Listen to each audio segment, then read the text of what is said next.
Hello aspirant, आप सबको मेरा नमस्कार। स्वागत है मेरे चैनल ऑन ट्रेंडिंग एजुकेशन में। दोस्तों, आज हम करने वाले हैं जो भी आपकी टीआरई 1, 2, 3 में जितनी भी क्लास के हुए हैं, जैसे मान लीजिए 1 to 5 है, 6 to 8 है, 9, 10 है, मैंने उन सब में से क्वेश्चन को उठाया है। और किस पॉइंट को उठाया है? संख्या पद्धति।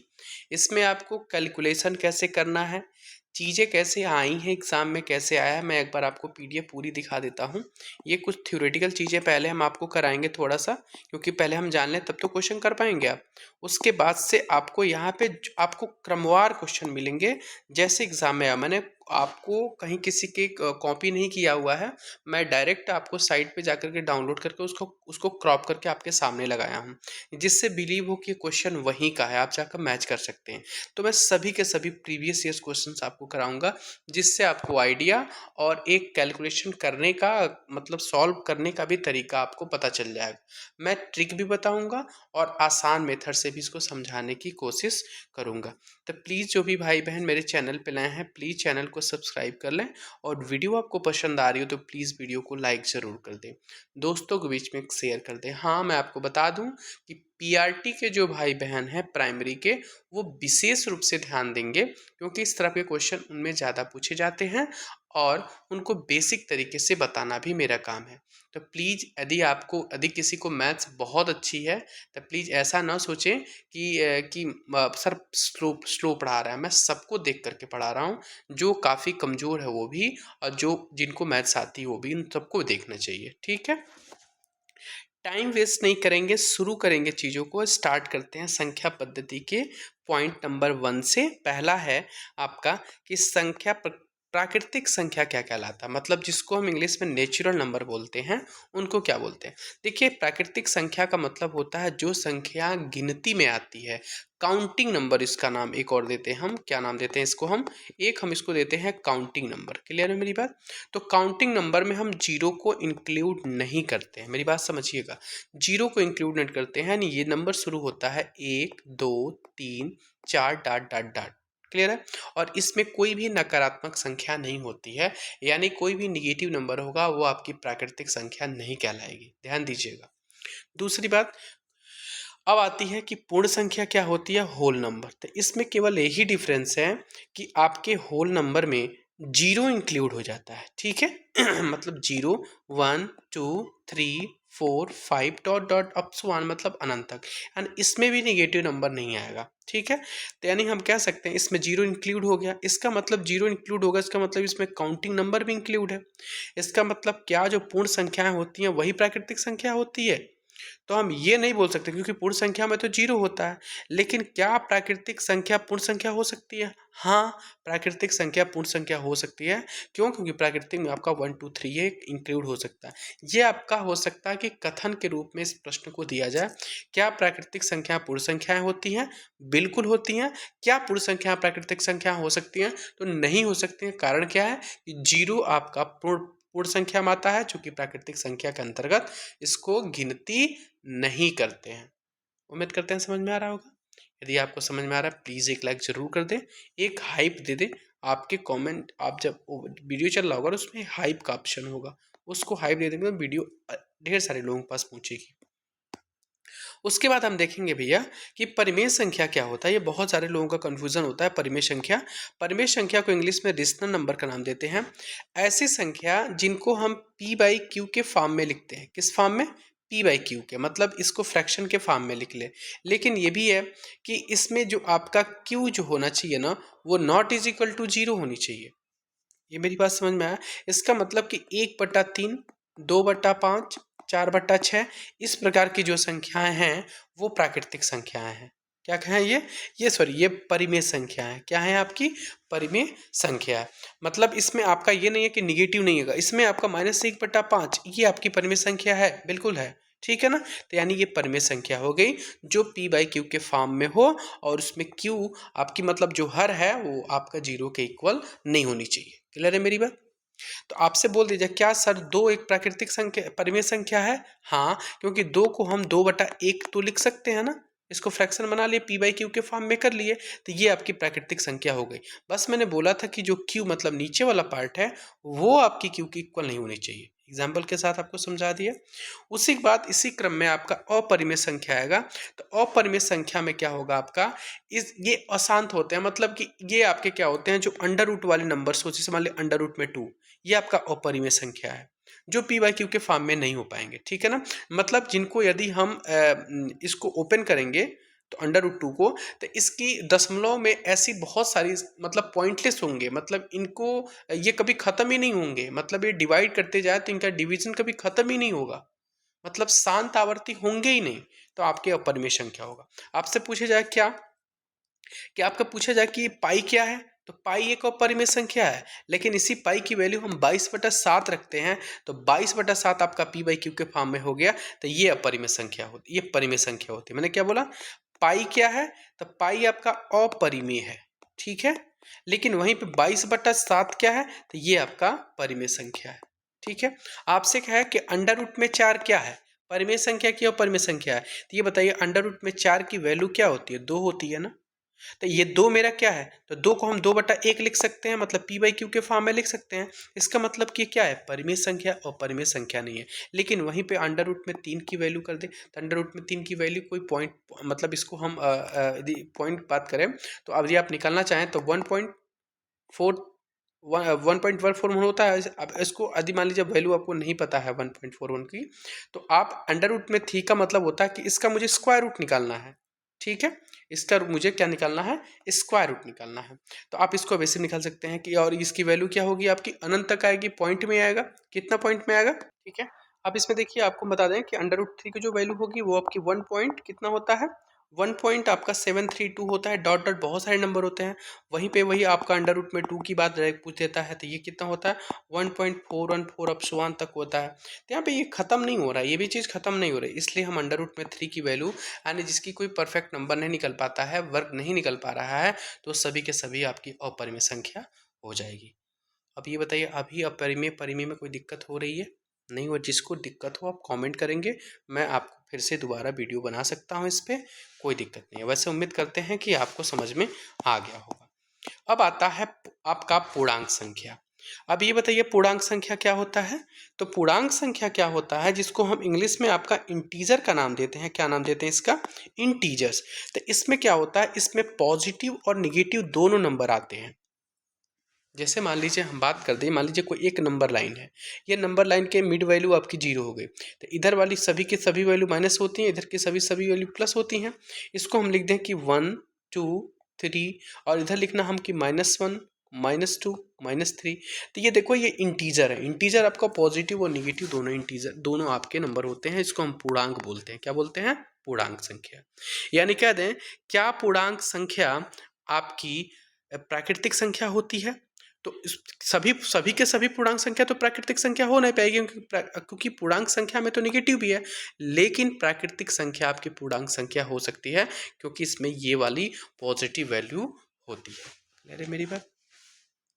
अब ये कह रहा है कि भाज्य संख्या क्या होता है, जिसको इंग्लिश में हम कंपोजिट नंबर का नाम देते हैं। तो भाज्य संख्या वो होता है जिसका फैक्टर, जिसका यदि हम अभाज्य गुणनखंड निकाल रहे हैं, तो इसका जो मल्टीपल हो वो 1 से ज़्यादा हो, मतलब कि उसके फैक्टर 1 से ज़्यादा होने चाहिए। जैसे मान लीजिए हम आपसे बात कर दें, भाज्य का मतलब होता है कि जो 1 से ज़्यादा नंबर, मतलब 1 से भी कटे, अपने आप से भी कटे, और इसके बाद भी और भी ढेर सारे नंबर उनसे भी कट जाए। तो आपसे बोलेंगे सर क्या हमारा जो 4 है वो भाज्य संख्या की अभाज्य संख्या, ये बताइए। 4 1 से कटेगा, 4 2 से कटेगा, 4 4 से कटेगा। तो मैंने बोला जहाँ पर 2 से ज़्यादा फैक्टर मिलने लगे तो वो भाज्य संख्या हो जाएगी। तो मैंने बोला कि 1 से भी है, 2 से भी है, 4, यानी 2 से ज़्यादा हो गया ना, तो 4 क्या है, भाज्य संख्या। लेकिन वहीं पे आपसे 2 पूछें, 2 क्या है, तो 2 मेरा भाज्य संख्या है कि नहीं है, तो 2 को काटने वाले जो नंबर्स हैं केवल 1 है और खुद है, मतलब कौन सा, 2। तो केवल इसके दो ही आपके मल्टीपल हो रहे हैं, इसलिए आपकी जो 2 है वो भाज्य संख्या नहीं है। समझ में आया, वो आपकी अभाज्य संख्या होती है। अब ध्यान रखिएगा, 2 आपका इवन नंबर है, सम संख्या है, लेकिन भाज्य संख्या नहीं है, ठीक है। 2 अभाज्य संख्या होता है। तो मैंने कंपोजिट बताया जिसका 2 या 2 से ज़्यादा गुणनखंड हो जाए, 2 या 2 से ज़्यादा मल्टीपल हो जाए, तो यदि 2 या 2 से ज़्यादा नंबरों से ये कटने लगे तो जाकर के भाज्य संख्या होगा। लेकिन वहीं पे हम प्राइम नंबर की बात करने मतलब अभाज्य संख्या की बात करें तो इसमें क्या होता है, ये केवल अपने आप से कटेगा और 1 से कटेगा, मतलब केवल इसके 2 ही फैक्टर हों। क्या हो? केवल 2 फैक्टर हों या मल्टीपल हों। जैसे मान लीजिए मैंने आपको बताया 7, तो 7 को कौन काट सकता है? केवल 1, और ये खुद के अपने आप में नंबर है 7। इसके अलावा कोई है जो 7 को काट के दिखा दे भाई? तो इसलिए 7 को हम बोल सकते हैं अभाज्य संख्या है। 5 क्या है? तो 5 को क्या बोल सकते हैं हम? तो 5 को 1 है और 5, इसके अलावा और इसको कोई नहीं काट सकता है, तो इसलिए इसको हम अभाज्य संख्या बोल सकते हैं। मतलब अभाज्य संख्या केवल अपने आप से कटेगा और केवल 1 से कटेगा, तो उसको हम अभाज्य संख्या बोलेंगे। और भाज्य संख्या क्या होगा? जो अपने आप से कटेगा, 1 से कटेगा और इसके बाद और भी किसी नंबर से कट सकता है, तो भाज्य संख्या कहलाएगा। क्लियर है मेरी बात? चलिए अब अगले की तरफ हम बढ़ते हैं। अगला क्वेश्चन क्या कह रहा है आपका कि सह अभाज्य संख्या क्या होता है, को प्राइम नंबर क्या होता है। तो मतलब ऐसे नंबर, ऐसे दो नंबर, ऐसे दो नंबर, ऐसी दो संख्याएं आपकी जो हम बात करें जिनका मौसोप मतलब जिसको हम HCF का नाम देते हैं, HCF, जिसका HCF 1 हो। जैसे हम आपसे बात कर दें, अब इसमें केवल भाज्य और अभाज्य की बात नहीं होनी चाहिए, इसमें कोई भी आपके 2 नंबर ऐसे होने चाहिए जिनका HCF, जिनका मौसोप क्या हो 1। जैसे मान लीजिए 2,3, अब इनका HCF निकालेंगे तो 1 निकलेगा। 8 और 9, इसका HCF निकालेंगे 1 निकलेगा। मतलब कोई भी 2 नंबर ले लें और उनको आप HCF निकाल के देख लीजिएगा तो बताएंगे, यदि 1 निकल रहा तो कहेंगे कि मेरा सह अभाज्य संख्या है। लेकिन हाँ क्या होना चाहिए? 2 संख्या होनी चाहिए। क्लियर है मेरी बात? देखिए बारिश भी आने लगी। सम संख्या क्या होता है जिसको हम इवन नंबर का नाम देते हैं? तो सम संख्या वो होता है जो 2 से कट जाए। क्या हो जाए? 2 से कट जाए। मैं इसका सिंपल तरीका बताऊं, जिसका इकाई की संख्या 2 से कट रही है, इकाई की संख्या यदि 2 से कट रही है तो कितना हो भी बड़ा नंबर होगा, कितना हो भी बड़ा इस प्रकार का नंबर आपसे दे दिया जाए, यदि इकाई की संख्या 2 से कट रही है तो तो आपका सम संख्या होगा। यहाँ बताइए इकाई की संख्या क्या है? 9 है। 9 से कटेगा क्या? नहीं है। लेकिन इसी प्रकार के हम और भी ले लें, तो क्या आप देखो इकाई की संख्या क्या है? तो 6 है। 6 2 से कट जाएगा, इसका मतलब पूरे के पूरे नंबर आपके 2 से कट जाएंगे। तो जो संख्याएं 2 से कटती हैं वो सम संख्या कहलाती है। विषम संख्या क्या कहलाएगी? जो 2 से नहीं कटेगी, जो 2 से नहीं कटेगी। ठीक है मेरी बात? वो आपकी विषम संख्या कहलाएगी। केवल 2 की बात है, 2 से कटेगा सम, 2 से नहीं कटेगा विषम। अब अगले की तरफ आते हैं। अगला कुछ हम इम्पोर्टेंट रूल आपको बताएंगे, फार्मूले हैं हमारे सामने, आप लोग इसको नोट्स में ज़रूर अपने नोट कर लें, ये काफ़ी इंपॉर्टेंट मैं आपको फिर से बता रहा हूँ। इसको आप लोग सीरियस यदि कोई पढ़ रहा है तो प्लीज़ इसको नोट कर ले, और कोई सीरियस नहीं पढ़ रहा तो उसकी बात ही अलग है। ठीक है ना? आप इसको देखिए, आप इसको नोट करिए, काफ़ी इंपॉर्टेंट पॉइंट मैं आपको बता रहा हूँ इसमें। ये आपको कहीं और जल्दी मिलेगा नहीं, क्योंकि एक साथ आपको मैं दे रहा हूँ। कुछ इंपॉर्टेंट फार्मूले हैं आपको हम बताने की कोशिश कर रहे हैं। जैसे मान लीजिए कह रहा है कि प्रथम n प्राकृतिक संख्याओं का योग बताना है, तो उस n प्राकृतिक संख्याओं का जो योग होगा वो होगा n+1/2। जैसे हम आपसे बात कर दें, जैसे हम आपसे कह दें कि मान लीजिए कह दें कि 1 2 3 4 5 डॉट डॉट डॉट डॉट, आपसे कह दे कि ऐसे 20 नंबर तो आपका सबका संख्या आपको लेना है और इनका योग बताना है। तो इसमें n क्या होगा? ये लास्ट वाला टर्म होगा, मतलब 20 संख्याओं का बताना है और एक प्राकृतिक संख्याएं हैं ये। तो इनका जो फार्मूला लगाएंगे, मैंने क्या बोला कि n+1/2। तो इसका मतलब 20 n की वैल्यू है, 20 और 1 21/2। इसका मतलब इसको काट देंगे 10 से, इसका मतलब कि 210 क्या होगा इसका, यहाँ से लेकर के 20 तक आपका 210 संख्याएं होंगी ऐड करने पे। समझ में आया मेरी बात? मैंने कहा प्रथम n प्राकृतिक संख्याओं का योग क्या होता है? n+1/2। क्लियर है मेरी बात? समझ में आया? और इसी के साथ एक और हम क्वेश्चन कह ले रहे हैं, इस पे क्वेश्चन आपका आया हुआ है एग्जाम में कि प्रथम n प्राकृतिक संख्याओं का औसत, मान लिखा दे कि प्रथम 20 संख्याओं का औसत आपको बताना है। तो प्रथम 20 संख्याओं का औसत बताने के लिए क्या करेंगे? n की वैल्यू कितनी मिल गई? तो 20 मिल गई। तो 20 में हम 1 जोड़ करके 2 से भाग दे देंगे, मतलब n+1/2 नॉर्मल है। ये आपका क्वेश्चन आया हुआ। मान लिया कह रहा है कि प्रथम प्राकृतिक 50 संख्याओं का औसत बताना है, तो 50 में 1 जोड़ देंगे, 2 से भाग दे देंगे। ठीक है, ये आपकी प्रत्येक संख्या होती हैं औसत निकालने का n+1/2 याद रखिए। अब अगले पॉइंट की तरफ हम चलेंगे। अगला क्वेश्चन हमारे सामने है, इसको देखते हैं। कह रहा कि प्रथम n प्राकृतिक संख्याओं के वर्गों का योग, जैसे मान लीजिए एक का स्क्वायर, दो का स्क्वायर, डॉट डॉट डॉट। अब n के जगह पे मान लीजिए 50 का स्क्वायर कर दे, तो इसको हम जानेंगे कैसे कि n+1 2n+1/6। मान लीजिए यही n के जगह पे हम करें 30 का स्क्वायर, तो n की वैल्यू क्या मिल गई 30। तो इसका मतलब हम क्या रखेंगे 30 और 30 में एक जोड़ देंगे तो यहाँ कितना हो जाएगा 31। और इसमें देखिए जब 30 को इससे मल्टीप्लाई कराएंगे 60 और 60 और 1 61/6। अब इसको सॉल्व कर लेंगे, जितना आंसर आएगा हो जाएगा। क्या मैंने बताया n+1 2n+1/6। आप इसको कॉपी में नोट करिएगा, बिल्कुल नोट करिएगा। करा कि प्रथम n प्राकृतिक संख्याओं के घनों का योग बताना है। तो इसमें घनों का योग जो फार्मूला है वो n+1/2 का पूरे का स्क्वायर है। ध्यान दीजिएगा, बहुत बच्चे इसमें कंफ्यूज होते हैं कि आप पूरे पे है कि केवल अंदर वाले का है। तो n+1/2 को ब्रैकेट बनाइएगा, फिर ब्रैकेट के ऊपर आप 2 लिखिएगा, ठीक है। अब कह रहा कि प्रथम n प्राकृतिक संख्याओं के घनों का औसत क्या है, ये आपका घनों का औसत। तो ये ध्यान दीजिएगा, औसत यहाँ पे घनों का योग था, अब इसकी औसत की बात कर रहा है। तो बस कुछ नहीं करना आपको, n+1 तो यहाँ पे पढ़े ही थे, बाई 2 का होल स्क्वायर पढ़े थे ना।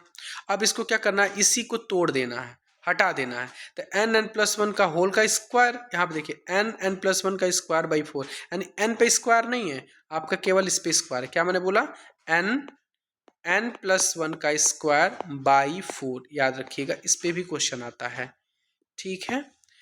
अगला क्वेश्चन हमारा सामने है कि कह रहा कि प्रथम n प्राकृतिक सम संख्याओं का योग बताना है। तो बस केवल 2 4 8 डॉट डॉट डॉट 2n, अरे मल्टीपल होगा तो 2 का 2n लिखने का मतलब कि कोई भी लास्ट का टर्म होगा तो 2n ही तो होगा, 2 से मल्टीपल ही तो होगा। इसका सम संख्या का योग होता है n+1। कितना आसान है, n+1, बस दिमाग पे होना चाहिए तब आसान होगा वो। कह रहा कि प्रथम प्राकृतिक n सम संख्याओं का औसत क्या है। तो ये है आपका n+1, कुछ नहीं है। मान लीजिए कह रहा है कि प्रथम 30 सम संख्याओं का औसत आपको बताना है, तो केवल इसका आंसर हो जाएगा 31। जितना भी पूछे उसमें एक जोड़ देंगे, किसके लिए, केवल सम संख्याओं का औसत निकालने के लिए है। अब कह रहा है कि यदि n प्राकृतिक विषम संख्याओं का योग बताना है आपसे, तो क्या करेंगे। मान लीजिए प्रथम n प्राकृतिक विषम संख्याओं का योग बताना है, तो बस उसमें n का स्क्वायर कर देंगे। क्लियर है मेरी बात। यदि मान लीजिए n प्राकृतिक विषम संख्याओं का औसत बताना है तो केवल उसकी वैल्यू n हो जाएगी। मान लीजिए कह दें कि प्रथम 20 प्राकृतिक विषम संख्याओं का औसत बताना है, उसी की वैल्यू केवल 20 ही होगी। जो पूछेगा वही उसकी वैल्यू हो जाएगी। क्लियर है। और यहाँ पे जो पूछेगा उसका स्क्वायर कर देंगे, और यहाँ पे जो पूछा उसको n+1 कर देंगे। देखिए तीनों इंपॉर्टेंट पॉइंट है, बहुत आसान है लेकिन कंफ्यूजन है। सम संख्या के लिए जितना पूछे उसमें एक जोड़ दीजिए, विषम संख्याओं के योग के लिए तो जितना पूछे उसका स्क्वायर कर दीजिए, विषम संख्याओं का औसत पूछने के लिए तो जितना पूछे उतना ही आंसर हो जाएगा। कोई बात नहीं, आप जब क्वेश्चन करेंगे ना तो आपको सारे क्लियर हो जाएंगे। अब विभाज्यता के नियम संबंधित बहुत सारे लोगों को कंफ्यूज होता है या नहीं आता है, वो जो जरूर देखेंगे आपको। यदि आपको आता है तो आप स्किप करके आगे बढ़ सकते हैं। विभाज्यता का नियम क्या कह रहा है कि 2 से विभाज्य होने वाली संख्या क्या कहलाएगी। यदि मान लें किसी की इकाई की संख्या यदि 2 से विभाज्य है, यानी 0 हो, 2 हो, 4 हो, 6 हो, 8 हो, ये सभी के सभी नंबर आपके इकाई संख्या पे देखने को मिलते हैं, तो वो संख्या 2 से विभाज्य होगा। 3 से विभाज्य होने का मतलब क्या है कि यदि कोई संख्या मान लीजिए हम लिख दें, कोई भी संख्या इस प्रकार से हम लिख दे रहे हैं, यदि इन सभी संख्याओं का योग यदि 3 से डिवाइड है तो पूरी की पूरी संख्या 3 से डिविजिबल होगी। जैसे इसको सबको जोड़िए, 4 3 7, 7 6 13 5 18 हो गया ना, यानी 18 को हम 3 से भाग देंगे तो क्या कट जाएगा ना, कट गया। तो इस प्रकार यानी जो ये बड़ी वाली संख्या है ना, ये 3 से विभाज्य है। तो मैंने बोला 3 से विभाज्यता का नियम क्या कहता है कि जितने नंबर दिए सभी अंकों को आप जोड़ लीजिए और जोड़ करके देखिए। मान लीजिए अंकों को जोड़ने के बाद से मान लीजिए आ गया 53, तो फिर 53 को हम फिर 30 से डिवाइड क्या करेंगे, हम फिर मतलब जहां पर 2 डिजिट हो फिर उनको ऐड करिए, तो 5 और 3 8 हो गया। क्या 3 8 से डिवाइड होगा, नहीं। तो इस प्रकार जो भी संख्या का सम 53 था वो कंप्लीटली आपकी 3 से डिवाइड नहीं हो पाएगी। समझ में आया। अब कह रहा है कि 4 से विभाज्यता का नियम क्या कहता है? 4 से विभाज्यता का नियम कह रहा है कि यदि आपकी कोई भी नंबर दिया हुआ है, इसके लास्ट के 2 डिजिट, लास्ट की 2 संख्याएं आपकी यदि मान लीजिए 4 से डिवाइड हो रही हैं, तो पूरी की पूरी संख्या आपकी 4 से डिवाइड होगी। जैसे हम बात कर दें 4 6 4, मान लीजिए इस प्रकार 2 4 6, इस प्रकार कोई मान लो 2 3 6 4 दे दे, चलिए कोई बात नहीं। इसमें लास्ट के 2 डिजिट को लेंगे, मैंने 2 डिजिट को ले लिया, कौन कौन से? तो 6 4। देखेंगे क्या ये दोनों की दोनों संख्याएं 4 से विभाज्य हैं? तो देख रहे हैं कि 16 चौको 64 होता है, यानी जो ये लास्ट की सभी दोनों डिजिट 4 से डिवाइड है। इसका मतलब कि 2300 जो 64 है वो 4 से डिवाइड होने वाली संख्या है। उम्मीद करते हैं समझ में आ रहा होगा। बहुत प्यार से समझा रहे हैं, कोई जल्दबाजी नहीं है। अब कह रहा है कि 5 से विभाज्यता का नियम क्या क्या कहता है? तो 5 से विभाज्यता का नियम कहता है जिसकी इकाई की संख्या 0 या 5 हो, 0 हो या 5 हो। क्या? इकाई का संख्या। जैसे मान लीजिए इस प्रकार का कोई नंबर दे दे और बोल दे क्या ये 5 से डिवाइड है, तो लास्ट में क्या आएगा? 0। तो बिल्कुल सही, इसमें कुछ सोचना ही नहीं है, 0 से कट जाएगा। ठीक है, अगला आते हैं हम 6 से विभाज्य संख्याएं कौन कौन सी होती हैं। तो 6 से विभाज्यता देखने के लिए हमको सबसे पहले उसको 2 और 3 से विभाज्य होना चाहिए। कोई भी संख्या है, वो संख्या यदि आपको 6 से विभाज्य देखनी है तो पहली बात देख लेंगे क्या वो संख्या 2 और 3 से विभाज्य हो रही है। यदि 2 और 3 से विभाज्य नहीं हो रही है तो संख्या 6 से विभाज्य नहीं होगी, यदि हो रही है तो वो हो जाएगी। ठीक है ना। जैसे हम आपसे बता दें, मान लीजिए 54 ले लें, तो 54 को आपको देखना हो तो क्या है? 2 से विभाज्य है, तो लास्ट की डिजिट आपकी 2 से विभाज्य है, बिल्कुल। अब 3 से देखना होगा, तो इन दोनों को ऐड करते हैं। हम क्या करते हैं? हम किस संख्याओं को हम ऐड करते हैं और देखते हैं क्या 3 से विभाज्य है कि नहीं। तो 5 और 4 मिलकर के 9, 9 3 से डिवाइड हो गया, इसका मतलब सही हो गया। इसका मतलब कि 2 और 3 दोनों से विभाज्य हो रहा है। इस प्रकार हम कह सकते हैं ये 54 जो है ना वो 6 से विभाज्य होगा, और 6 9 54 होता भी है। चलिए, सबसे अच्छा आता है, आपको बहुत कम लोग बताते हैं या आपकी इसकी डिविजिबिलिटी रूल बहुत कम देखने को भी मिलती है, कि बताना है कि आपको किस 7 से विभाज्य संख्याएं बताना है। 7 से, तो 7 से ध्यान से रखिएगा, हम आपके सामने एक संख्या ले रहे हैं 934। ये देखना है क्या 7 से विभाज्य है कि नहीं। तो कोई भी संख्या लिखा हुआ है और हमको चेक करना है कि 7 से विभाज्य है कि नहीं, तो हम करते क्या हैं कि इसकी जो इकाई की संख्या है 4, इस 4 को हम डबल कर देते हैं, मतलब इनको हम 2 से मल्टीप्लाई करा देते हैं। तो क्या हो गया? 8 हो गया। अब क्या करते हैं कि आपके पास जो भी संख्या बची है, जैसे मान लीजिए 93 बची है, उस 93 में से इसको हम घटा लेंगे। तो 93 में से जब 8 को घटाएंगे तो आपके सामने क्या बचेगा? 13 में से 8 जाए 5 और यहाँ बच गया 8। इसका मतलब क्या हो गया? ये 85। तो क्या 85 7 से डिवाइड है कि नहीं, आप ये बताइए। अब इसको भी करना होगा सर, हम इसको भी नहीं जानते हैं, मान लीजिए हमसे डिवाइड करने नहीं आ रहा है। ठीक है, तो इसको भी डिवाइड करके आप देख सकते हैं। क्लियर है मेरी बात? ऐसे 7 से तो डिवाइड होगा ही नहीं। आप करना भी तो फिर इसको क्या करेंगे? इसके सिंगल डिजिट को 2 बार मल्टीप्लाई कराएंगे, क्या होगा? तो 5 दूना 10 होगा, और इसमें से इसको माइनस कर लेंगे। तो 8 में से 10 तो माइनस नहीं होगा, लेकिन 10 में से 8 तो माइनस होगा, 2 हो गया ना। तो 2 और 7 2 ऑलरेडी आपकी कम हो गई। तो इस प्रकार आप बोल सकते हैं कि 934 आपकी डिवाइड नहीं है। आपसे हम कह दें कि 343 बताना है कि आपको 7 से विभाज्य है कि नहीं। तो मैंने क्या बोला? इसकी इकाई की संख्या को 2 गुना कर देंगे, मतलब 3 को 2 से मल्टीप्लाई करा देंगे 6। और मैंने बोला जितनी जो भी संख्याएं बचती हैं उसको सिंगल डिजिट नहीं, उसको वैसे ही उठाएंगे। 34 बचा है और 34 में से 6 को माइनस कर देंगे, कितना बचा? 28। क्या 28 7 से डिवाइड है कि नहीं? बिल्कुल 8 से डिवाइड है। 7 से डिवाइड है, बिल्कुल डिवाइड है। इस प्रकार हम कह सकते हैं जो 343 है वो हमारी 7 से विभाज्य होगा। हमारी बात समझ में आया? क्लियर है मेरी बात? और मैं इसी के साथ लगे लगे 7 के बाद एक 13 की भी हम डिविजिबिलिटी रूल आपको यहीं पे बता दे रहे हैं। इसमें क्या होता है, जैसे उसमें क्या होता है कि उसमें आपको लास्ट की डिजिट को हम डबल करते हैं ना, इसमें लास्ट की डिजिट को देखिए क्या करते हैं 13 से डिविजिबिलिटी रूल को। जैसे मान लीजिए कोई संख्या, मान लीजिए 962 हमारे पास है, इसमें क्या करते हैं कि आपकी जो लास्ट की डिजिट है, जैसे हमारी लास्ट की डिजिट क्या है? 2, इसको हम 4 से मल्टीप्लाई कराते हैं। यानी 2 को हम 4 से मल्टीप्लाई करा दिए, क्या हो गया 8। उसमें हम संख्याओं को, जो बचे हुए संख्याओं को माइनस करते थे, इसमें बचे हुए संख्याओं को हम जोड़ लेते हैं। तो 96 8 कितना हो गया 104। अभी भी 104 यदि 13 के पहाड़ा आपको पता हो, आपका टेबल पता है, तो 13 के 8 में 13 बटे 104 होता है, यानी ये 104 13 से कट जा रहा है। यानी हम कह सकते हैं कि ये पूरी की पूरी संख्या आपकी 13 से विभाज्य है। मतलब हम 7 से डिविजिबिलिटी रूल क्या कहे कि जो आपकी लास्ट की डिजिट उनको दोगुना करिए, बचे में से माइनस करके देख लीजिए क्या वो 7 से डिवाइड है, तो कंप्लीट संख्या 7 से डिवाइड हो पाएगी। वैसे ही 13 से विभाज्यता का नियम कहता है कि लास्ट की डिजिट को 4 से मल्टीप्लाई करिए और जो भी बची हुई संख्या उसमें ऐड कर लीजिए, और ऐड करने के बाद से यदि संख्या 13 से विभाज्य हैं तो कंप्लीट संख्या आपकी 13 से विभाज्य होंगी। उम्मीद करते हैं। ये देखिए चीज़ें बहुत कम चैनल पे मिलती हैं, क्योंकि इसकी डिविजिबिलिटी रूल बहुत कम देखने को भी मिलती है, लेकिन जानना मुझे चाहिए। चलिए अब आते हैं हम आपको लेकर के 8 विभाज्यता 8 का नियम क्या कहता है।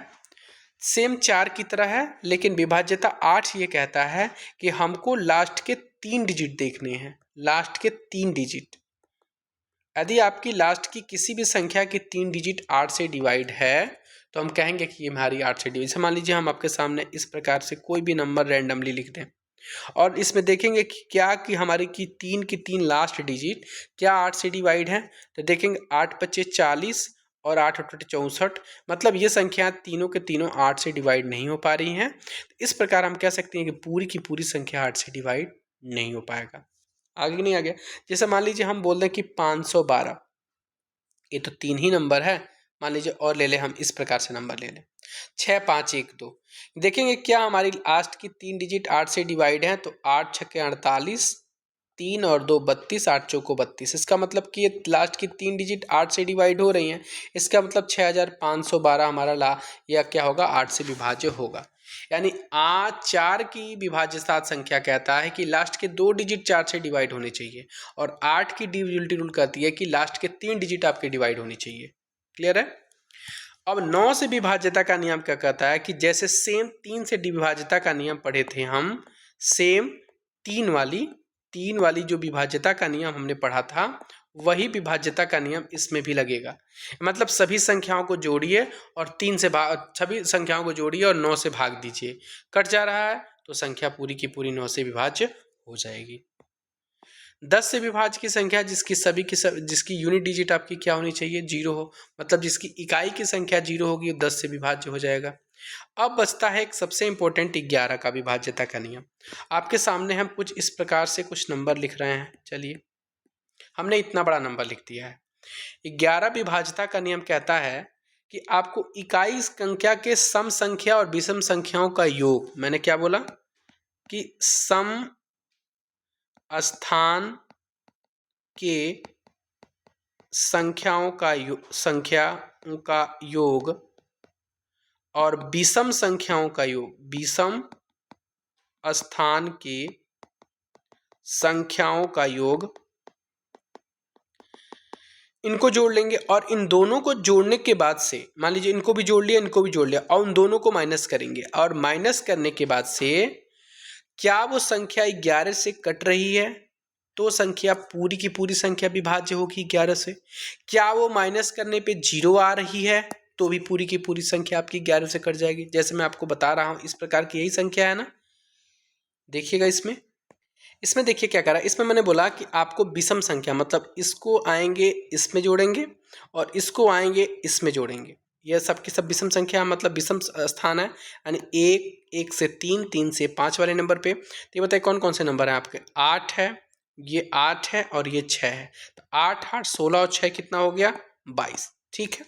अब चलिए बचता क्या है आपका 4 दूसरे पे है और 9, तो 9 और 4 13, और 13 और 6 कितना हो गया 19। क्या 22 में से जब 19 को माइनस करेंगे तो कितना होगा, तो 22 में से जब हम 19 को माइनस करेंगे तो 3 बचेगा। तो 3 तो 11 से कम हो गया ना, और न ही 0 हो रहा है। इसका मतलब है कदापि ये न संख्या आपकी 11 से विभाज्य नहीं हो पाएगा। समझ में आया, क्लियर है मेरी बात। तो 11 का विभाज्यता का नियम कहता है कि आप सम स्थान के सभी संख्याओं को एक साथ जोड़ लीजिए, फिर विषम संख्याओं को एक साथ जोड़ ली, विषम स्थान पे आने वाली सभी संख्याओं को जोड़ लीजिए और जोड़ने के बाद से उन दोनों को क्या करिए, माइनस करिए, मतलब उनका डिफरेंस लीजिए, बड़े में से छोटे को माइनस करिए और क्या वो माइनस करने के बाद जो संख्या आ रही है क्या वो संख्या 11 से विभाज्य है कि नहीं।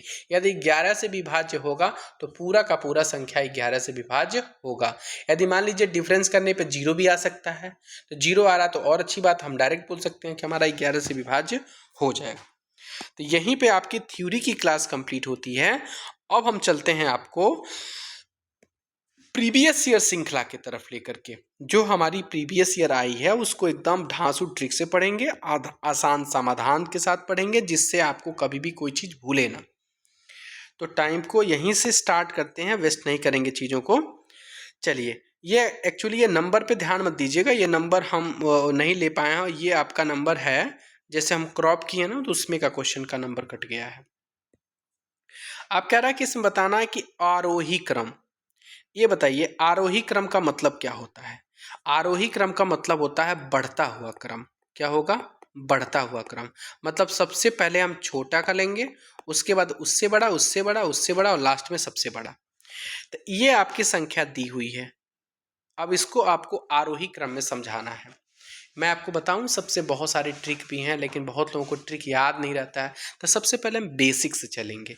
क्या करेंगे कि सभी के सभी जो हर हैं ना, उन सभी के सभी हर को बराबर करेंगे।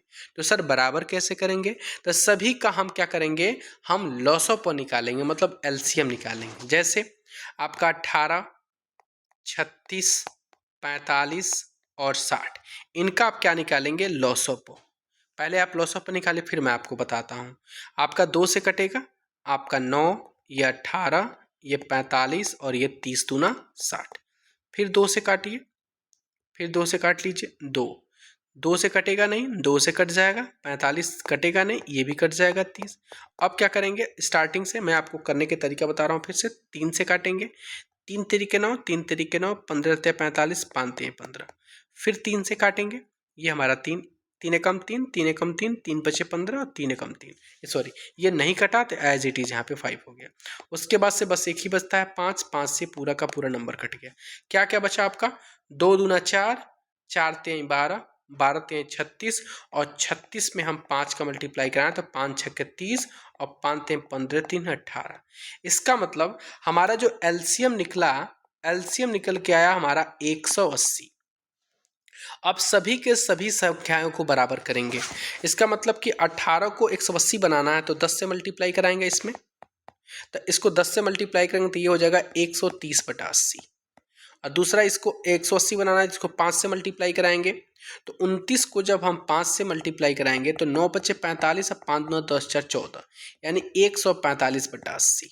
ठीक है, तीसरी बात में आइए, इसमें क्या होगा, 4 से मल्टीप्लाई कराएंगे तो 41 को 4 से मल्टीप्लाई कराएंगे तो 4 एक 4, 4 चौक को 16 और इसमें 180।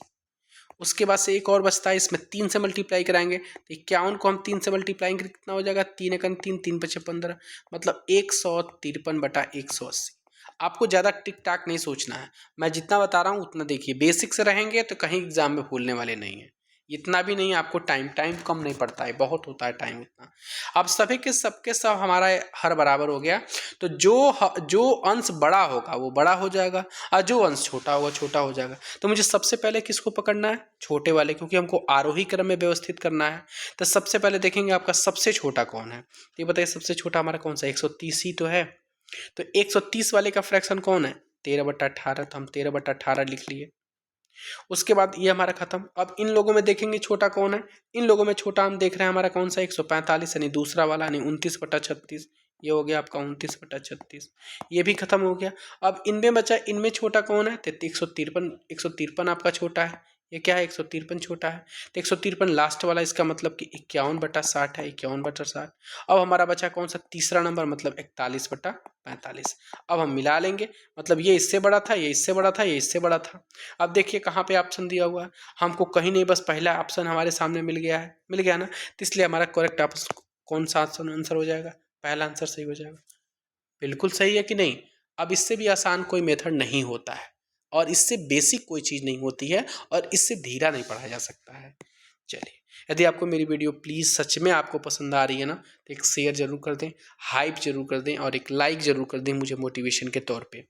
ठीक है, अब आता है दूसरा। ये ध्यान दीजिएगा, बेसिक है लेकिन कॉन्सेप्चुअल है। आप इसमें बहुत सारे बच्चे क्या होते हैं, ऑप्शन से भी चले जाते हैं, तो ऑप्शन से भी आप देख सकते हैं, लेकिन मैं आपको बेसिक से बताऊंगा। चलिए, कह रहा है कि 2 अंकों की संख्या के अंकों का गुणनफल 36 है और यदि संख्या में 45 घटा दिया जाए तो अंक आपस में बदल जाते हैं।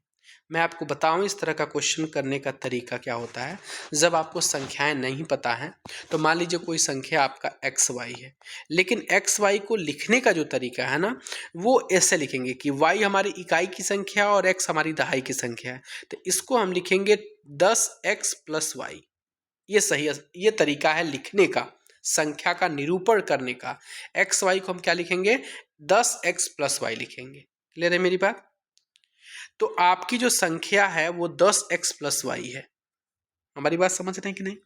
कह रहा है कि यदि संख्या में से 45 घटा दो, मतलब इसमें से क्या करेंगे, हम 45 को घटा देंगे तो अंक आपस में बदल जाते हैं, मतलब जो एक्स वाई था वो वाई एक्स हो जाता है। यही है ना, अंक आपस में बदल जाते हैं। इसका मतलब कि वो 10y प्लस एक्स हो जाएगा। बात समझ में आया? अब इसको सॉल्व कर लीजिए। मैंने क्या कहा, अब x वाले को x से साथ लाइए, ये x है इसके पास लाइए, तो 10x माइनस एक्स बराबर, यहाँ पे प्लस वाई है, सॉरी प्लस वाई, और इसको भी इसके पास लाइए तो माइनस 10y हो जाएगा, और ये माइनस 45 हो जाएगा और बराबर 0 हो गया, क्योंकि यहाँ पे तो 0 बचा ना। अब 10x में से जब x को माइनस करेंगे तो 9x और प्लस वाई माइनस 10y, तो यानी माइनस वाली संख्या ज़्यादा, इसका मतलब कि संख्या माइनस में आएगी, और 10y में से y को माइनस करेंगे तो 9y होगा बराबर 0। ये बताइए, इन दोनों को माइनस करेंगे, इन दोनों जगह से हम कॉमन लेंगे तो क्या बनेगा, आप बताइए। इन दोनों जगह से कॉमन 9 बन जाएगा हमारा, यहाँ पे सॉरी ये 45 है, तो आप इस 45 को इधर भेज दीजिए, तो निगेटिव था तो यहाँ पे पॉजिटिव हो गया। इसका मतलब 9 कॉमन लेंगे तो x माइनस वाई बराबर यहाँ पे 45। इसका मतलब हम कहें कि x माइनस वाई की वैल्यू 45/9 हो गया। इसका मतलब कि x माइनस वाई की वैल्यू कितनी हो जाएगी, 5। अभी तो आपका ये आया है, अभी आपका 10 यानी x माइनस वाई बराबर 5 आया है। आप हमको बताइएगा, ये कह रहा है कि 2 अंकों की संख्या का गुणनफल 36 है।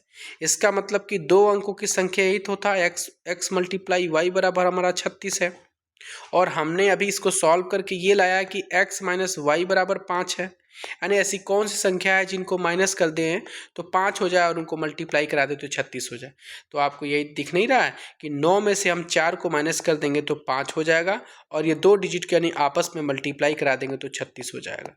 तो हमको ढूंढना ही क्या है, इसका मतलब कि बड़ा वाला आपका x है, इसका मतलब कि x बराबर क्या है आपका 9 और y बराबर क्या है तो 4। इसका मतलब वो संख्या 84 है, सॉरी 49 है, लेकिन आपस में बदला जा रहा है, इसका मतलब को संख्या कौन सा हो जाएगा आपका 49 होगा। यानी ऑप्शन नंबर सी आपका सही जवाब हो जाएगा। उम्मीद करते हैं आपको समझ में आ रहा होगा, है कि नहीं? माफी चाहते हैं आपको, इसका जो क्वेश्चन का जवाब होगा ना, इसका जवाब आपका उपयुक्त में से कोई नहीं होगा।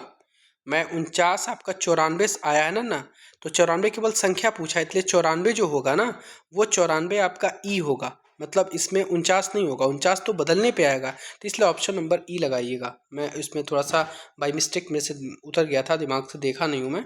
ठीक है, इस प्रकार ऑप्शन आते हैं और दिमाग थोड़ा सा डिस्टर्ब हो जाता है। चलिए अगला क्वेश्चन हम देखते हैं। ये कह रहा है कि उसके व्युत्क्रम का अंतर आपको बताना है। यानी एक सही, ध्यान दीजिए, एक सही 3/16 को हम क्या लिख सकते हैं, 16 करने 16 और 3 19/16, और इसका अंतर, इसके व्युत्क्रम का अंतर, व्युत्क्रम कितना हो जाएगा 16/19। आप ज़्यादा दिमाग मत लगाइए, इन दोनों को आपस में मल्टीप्लाई कराइए, यानी 19 को 16 से मल्टीप्लाई कराइए। 19 का टेबल याद है, तो 19 छक 114, 14 का 4 11 हासिल, 19 से करना 19 में 11 जोड़ देंगे तो हो जाएगा 30 है, मतलब 304 नीचे हो जाएगा। और इसको क्या करते हैं, हम आराम से क्रॉस मल्टीप्लाई करा लेते हैं। तो 19 को 19 से मल्टीप्लाई कराएंगे 361, क्यों, क्योंकि 19 का स्क्वायर 361 होता है, और 16 को 16 से मल्टीप्लाई कराएंगे तो 256। अब इनको माइनस कर लीजिए, 11 में से 6 जा 5 और 5 में से 5 जा 0, 3 में से 2 जा 1, यानी 105/304। आपका ऑप्शन कहीं दिख रहा और भी कटने वाला नंबर है नहीं ये, इसलिए ऑप्शन का ऑप्शन सही हो जाएंगे, थर्ड नंबर। अब है आपका ये, आराम से इसको सॉल्व करना है। कैसे सॉल्व करना है देखिए, ये आपका a/b यहाँ पर है और यहाँ पर b/a है, तो या तो इसको b/a बना ले या तो इसको a/b बना ले। चलिए कोई बात नहीं, हम इसको a/b रहने देते हैं और इसको x-1। जब आपको पता है कि जब भिन्न को चेंज करते हैं, यानी ऊपर को नीचे लाते हैं, नीचे को ऊपर लाते हैं, तो जो आपका घातांक होता है वो आपका साइन चेंज कर लेता है, मतलब निगेटिव से पॉजिटिव, पॉजिटिव से निगेटिव हो जाता है। ठीक है, आपका दिया है b/, इसको हम यदि b/a को a/b लिखने जाएं तो ऊपर हमारा माइनस लग जाएगा। क्या लग जाएगा? ऊपर माइनस लग जाएगा, और कुछ नहीं। ये बताइए, जब आपस में संख्याएं बराबर हो गई तो आपका ये भी ये आपस में कट जाएगा, तो ये हो जाएगा x-1 बराबर -x, और इसको एक मिनट, सॉरी दोबारा मैं बता दे रहा हूं आपको कि ये है आपका a/b के पावर x-1, और इसको लिख सकते हैं a/b के पावर -x-3। यही तो है, यही है ना। अभी बताइए, ये आपस में दोनों के दोनों आधार बराबर हैं, तो आपके क्या होंगे? घातांक भी बराबर होंगे, तो यानी x-1 बराबर, अब इसको अंदर माइनस मल्टीप्लाई करेंगे तो -x, और ये क्या हो जाएगा आपका? ये क्या होगा? ये आपका प्लस हो जाएगा +3। x को इसके पास लाइए तो ये x माइनस में इधर आकर प्लस बन जाएगा तो 2x हो जाएगा, और ये 3 और इधर आकर बन जाएगा तो आपका 4, यानी x की वैल्यू कितनी आ गई? 4/2, यानी x की वैल्यू कितनी आ गई? 2। ऑप्शन नंबर बी सही जवाब। अब मैं आपको करने का तरीका बता रहा हूं कि यदि आपका घातांक में यदि आपको इसके बेस को चेंज करना है, यानी पलटना है, तो आपके घातांक में परिवर्तन करना पड़ेगा। मतलब वहाँ आपका पॉजिटिव से नेगेटिव, नेगेटिव से पॉजिटिव, मतलब साइन आपका चेंज हो, माइनस हो जाएगा ऊपर जाकर के। क्या हो जाएगा? माइनस हो जाएगा, और कुछ नहीं, मैं सोचिए माइनस हो जाएगा। अगला देखिए, इसी को सॉल्व करना है। चलिए हम आपको बताते हैं इसको सॉल्व करने का तरीका। अच्छा ये बताइए, ऊपर डेसिमल के बाद कितने नंबर हैं? 3, और नीचे देखिए डेसिमल के बाद कितने हैं? 2 यहाँ पर है और 1 यहाँ पर है, 3। इसका मतलब कि यदि हम दोनों को 100 से मल्टीप्लाई, 1000 से मल्टीप्लाई करा दें, तो सभी के सभी नंबर आपस में आपके क्या हो जाएंगे? पूरे के पूरे डेसिमल खत्म हो जाएंगे। मैं आपको करके बता रहा हूँ, देखिए करके देखिए, ये आपका नंबर जो है, ऐसे लिखूं इसको कि 0.204 मल्टीप्लाई 42, यही है, और 0.07 मल्टीप्लाई 3.4, ये आपका है घातांक करड़ी में। मैंने कहा कि जितने आपके डेसिमल उनको ख़त्म करना है तो उतने जीरो वाले टर्म से मल्टीप्लाई करना होगा। नीचे भी आपके देखते हैं कि 2 और 1, 3 डेसिमल पे 0, इसका मतलब इसको हमको 3 जीरो वाले से मल्टीप्लाई करना पड़े, इसका मतलब 1000 से, तो 1000 से ऊपर भी मल्टीप्लाई करा दीजिए। ये बताइए, 3 जीरो से इसको ख़त्म कर देगा और 3 जीरो इसको ख़त्म कर देगा। इसका मतलब हमारा जो अंदर आ गया वो आ गया आपका 204 गुणे 42, और नीचे आ गया 7 गुणे 34। आगे कि नहीं? ये बताइए, 7 से इसको काटेंगे तो हम 6 कटेगा, और इसको काटेंगे 34 से, ये भी कटेगा 6 बार में, तो अंडर रूट में 6 मल्टीप्लाई 6 है, तो इसको बाहर करेंगे तो वैल्यू कितनी होगी? 6, यानी ऑप्शन नंबर हमारा सी सही जवाब है। क्लियर है? आगे बढ़ते हैं। कह रहा है कि निम्नलिखित में से कौन एक प्राकृतिक संख्या नहीं हो सकता है? प्राकृतिक संख्या का वर्ग नहीं हो सकता है। ये बताइए, कोई भी एक है, यदि लास्ट में हम एक करें तो लास्ट में एक आ सकता है ना। 9 है, यदि हम 9 का स्क्वायर करते हैं तो लास्ट में एक आ सकता है, यानी जाहिर सी बात है एक होगा तो वर्ग हो ही सकता है किसी का। और 5 होगा तो आपको पता है कि 5 का स्क्वायर करते हैं तो लास्ट में 25 यानी 5 हो सकता है, यानी ये भी हो सकता है। क्या 7 किसी का स्क्वायर हो सकता है? इसका यूनिट डिजिट देखेंगे, बस यूनिट डिजिट, तो यानी यही एक संख्या है जो किसी का वर्ग नहीं हो सकता है। तो option number C, common sense का क्वेश्चन था, फटाफट आपको 1 नंबर ला कर दे देगा। ठीक है, अब हमको क्या बताना? इसकी वैल्यू बतानी है। ध्यान दीजिएगा, इसको करने का तरीका क्या है। इस प्रकार की संख्याओं को हम क्या करते हैं, इसमें आपको रेशनलाइज करना पड़ता है। ठीक है ना, परिमेयकरण करना पड़ता है, इसका रेशनलाइज करना पड़ता है। परिमेयकरण, परिमेयकरण कैसे करते हैं? जैसे मान लीजिए आपका संख्या आपके सामने है कि 18, हम एक केवल इसको लेके चल रहे हैं, अभी समझा रहे हैं आपको।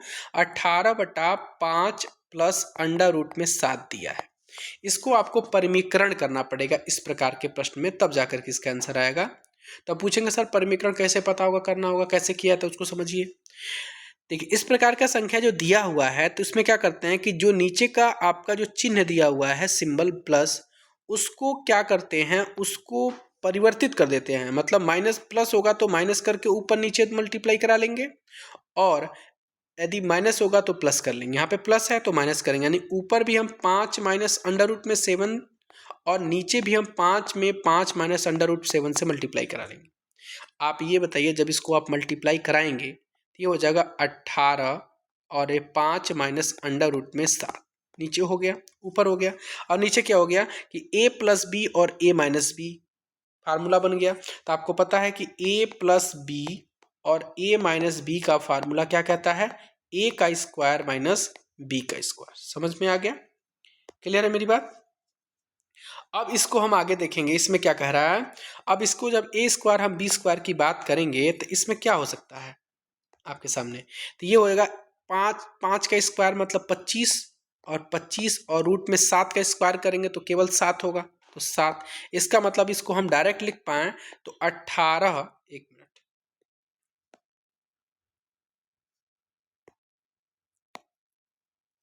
एक सेकेंड,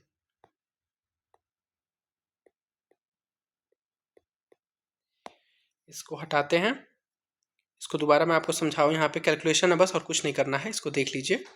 जैसे मान लीजिए आपका दिया हुआ है, अब इसको हम लिख सकते हैं क्या कि सर 18 अंडर रूट में, सॉरी 5 माइनस अंडर रूट में 7 बटा 18, 18 से 18 कट गया ना, इसका मतलब कि 5 माइनस अंडर रूट में 7 आ गया, यानी इसकी वैल्यू आ गई 5 माइनस अंडर रूट में 7।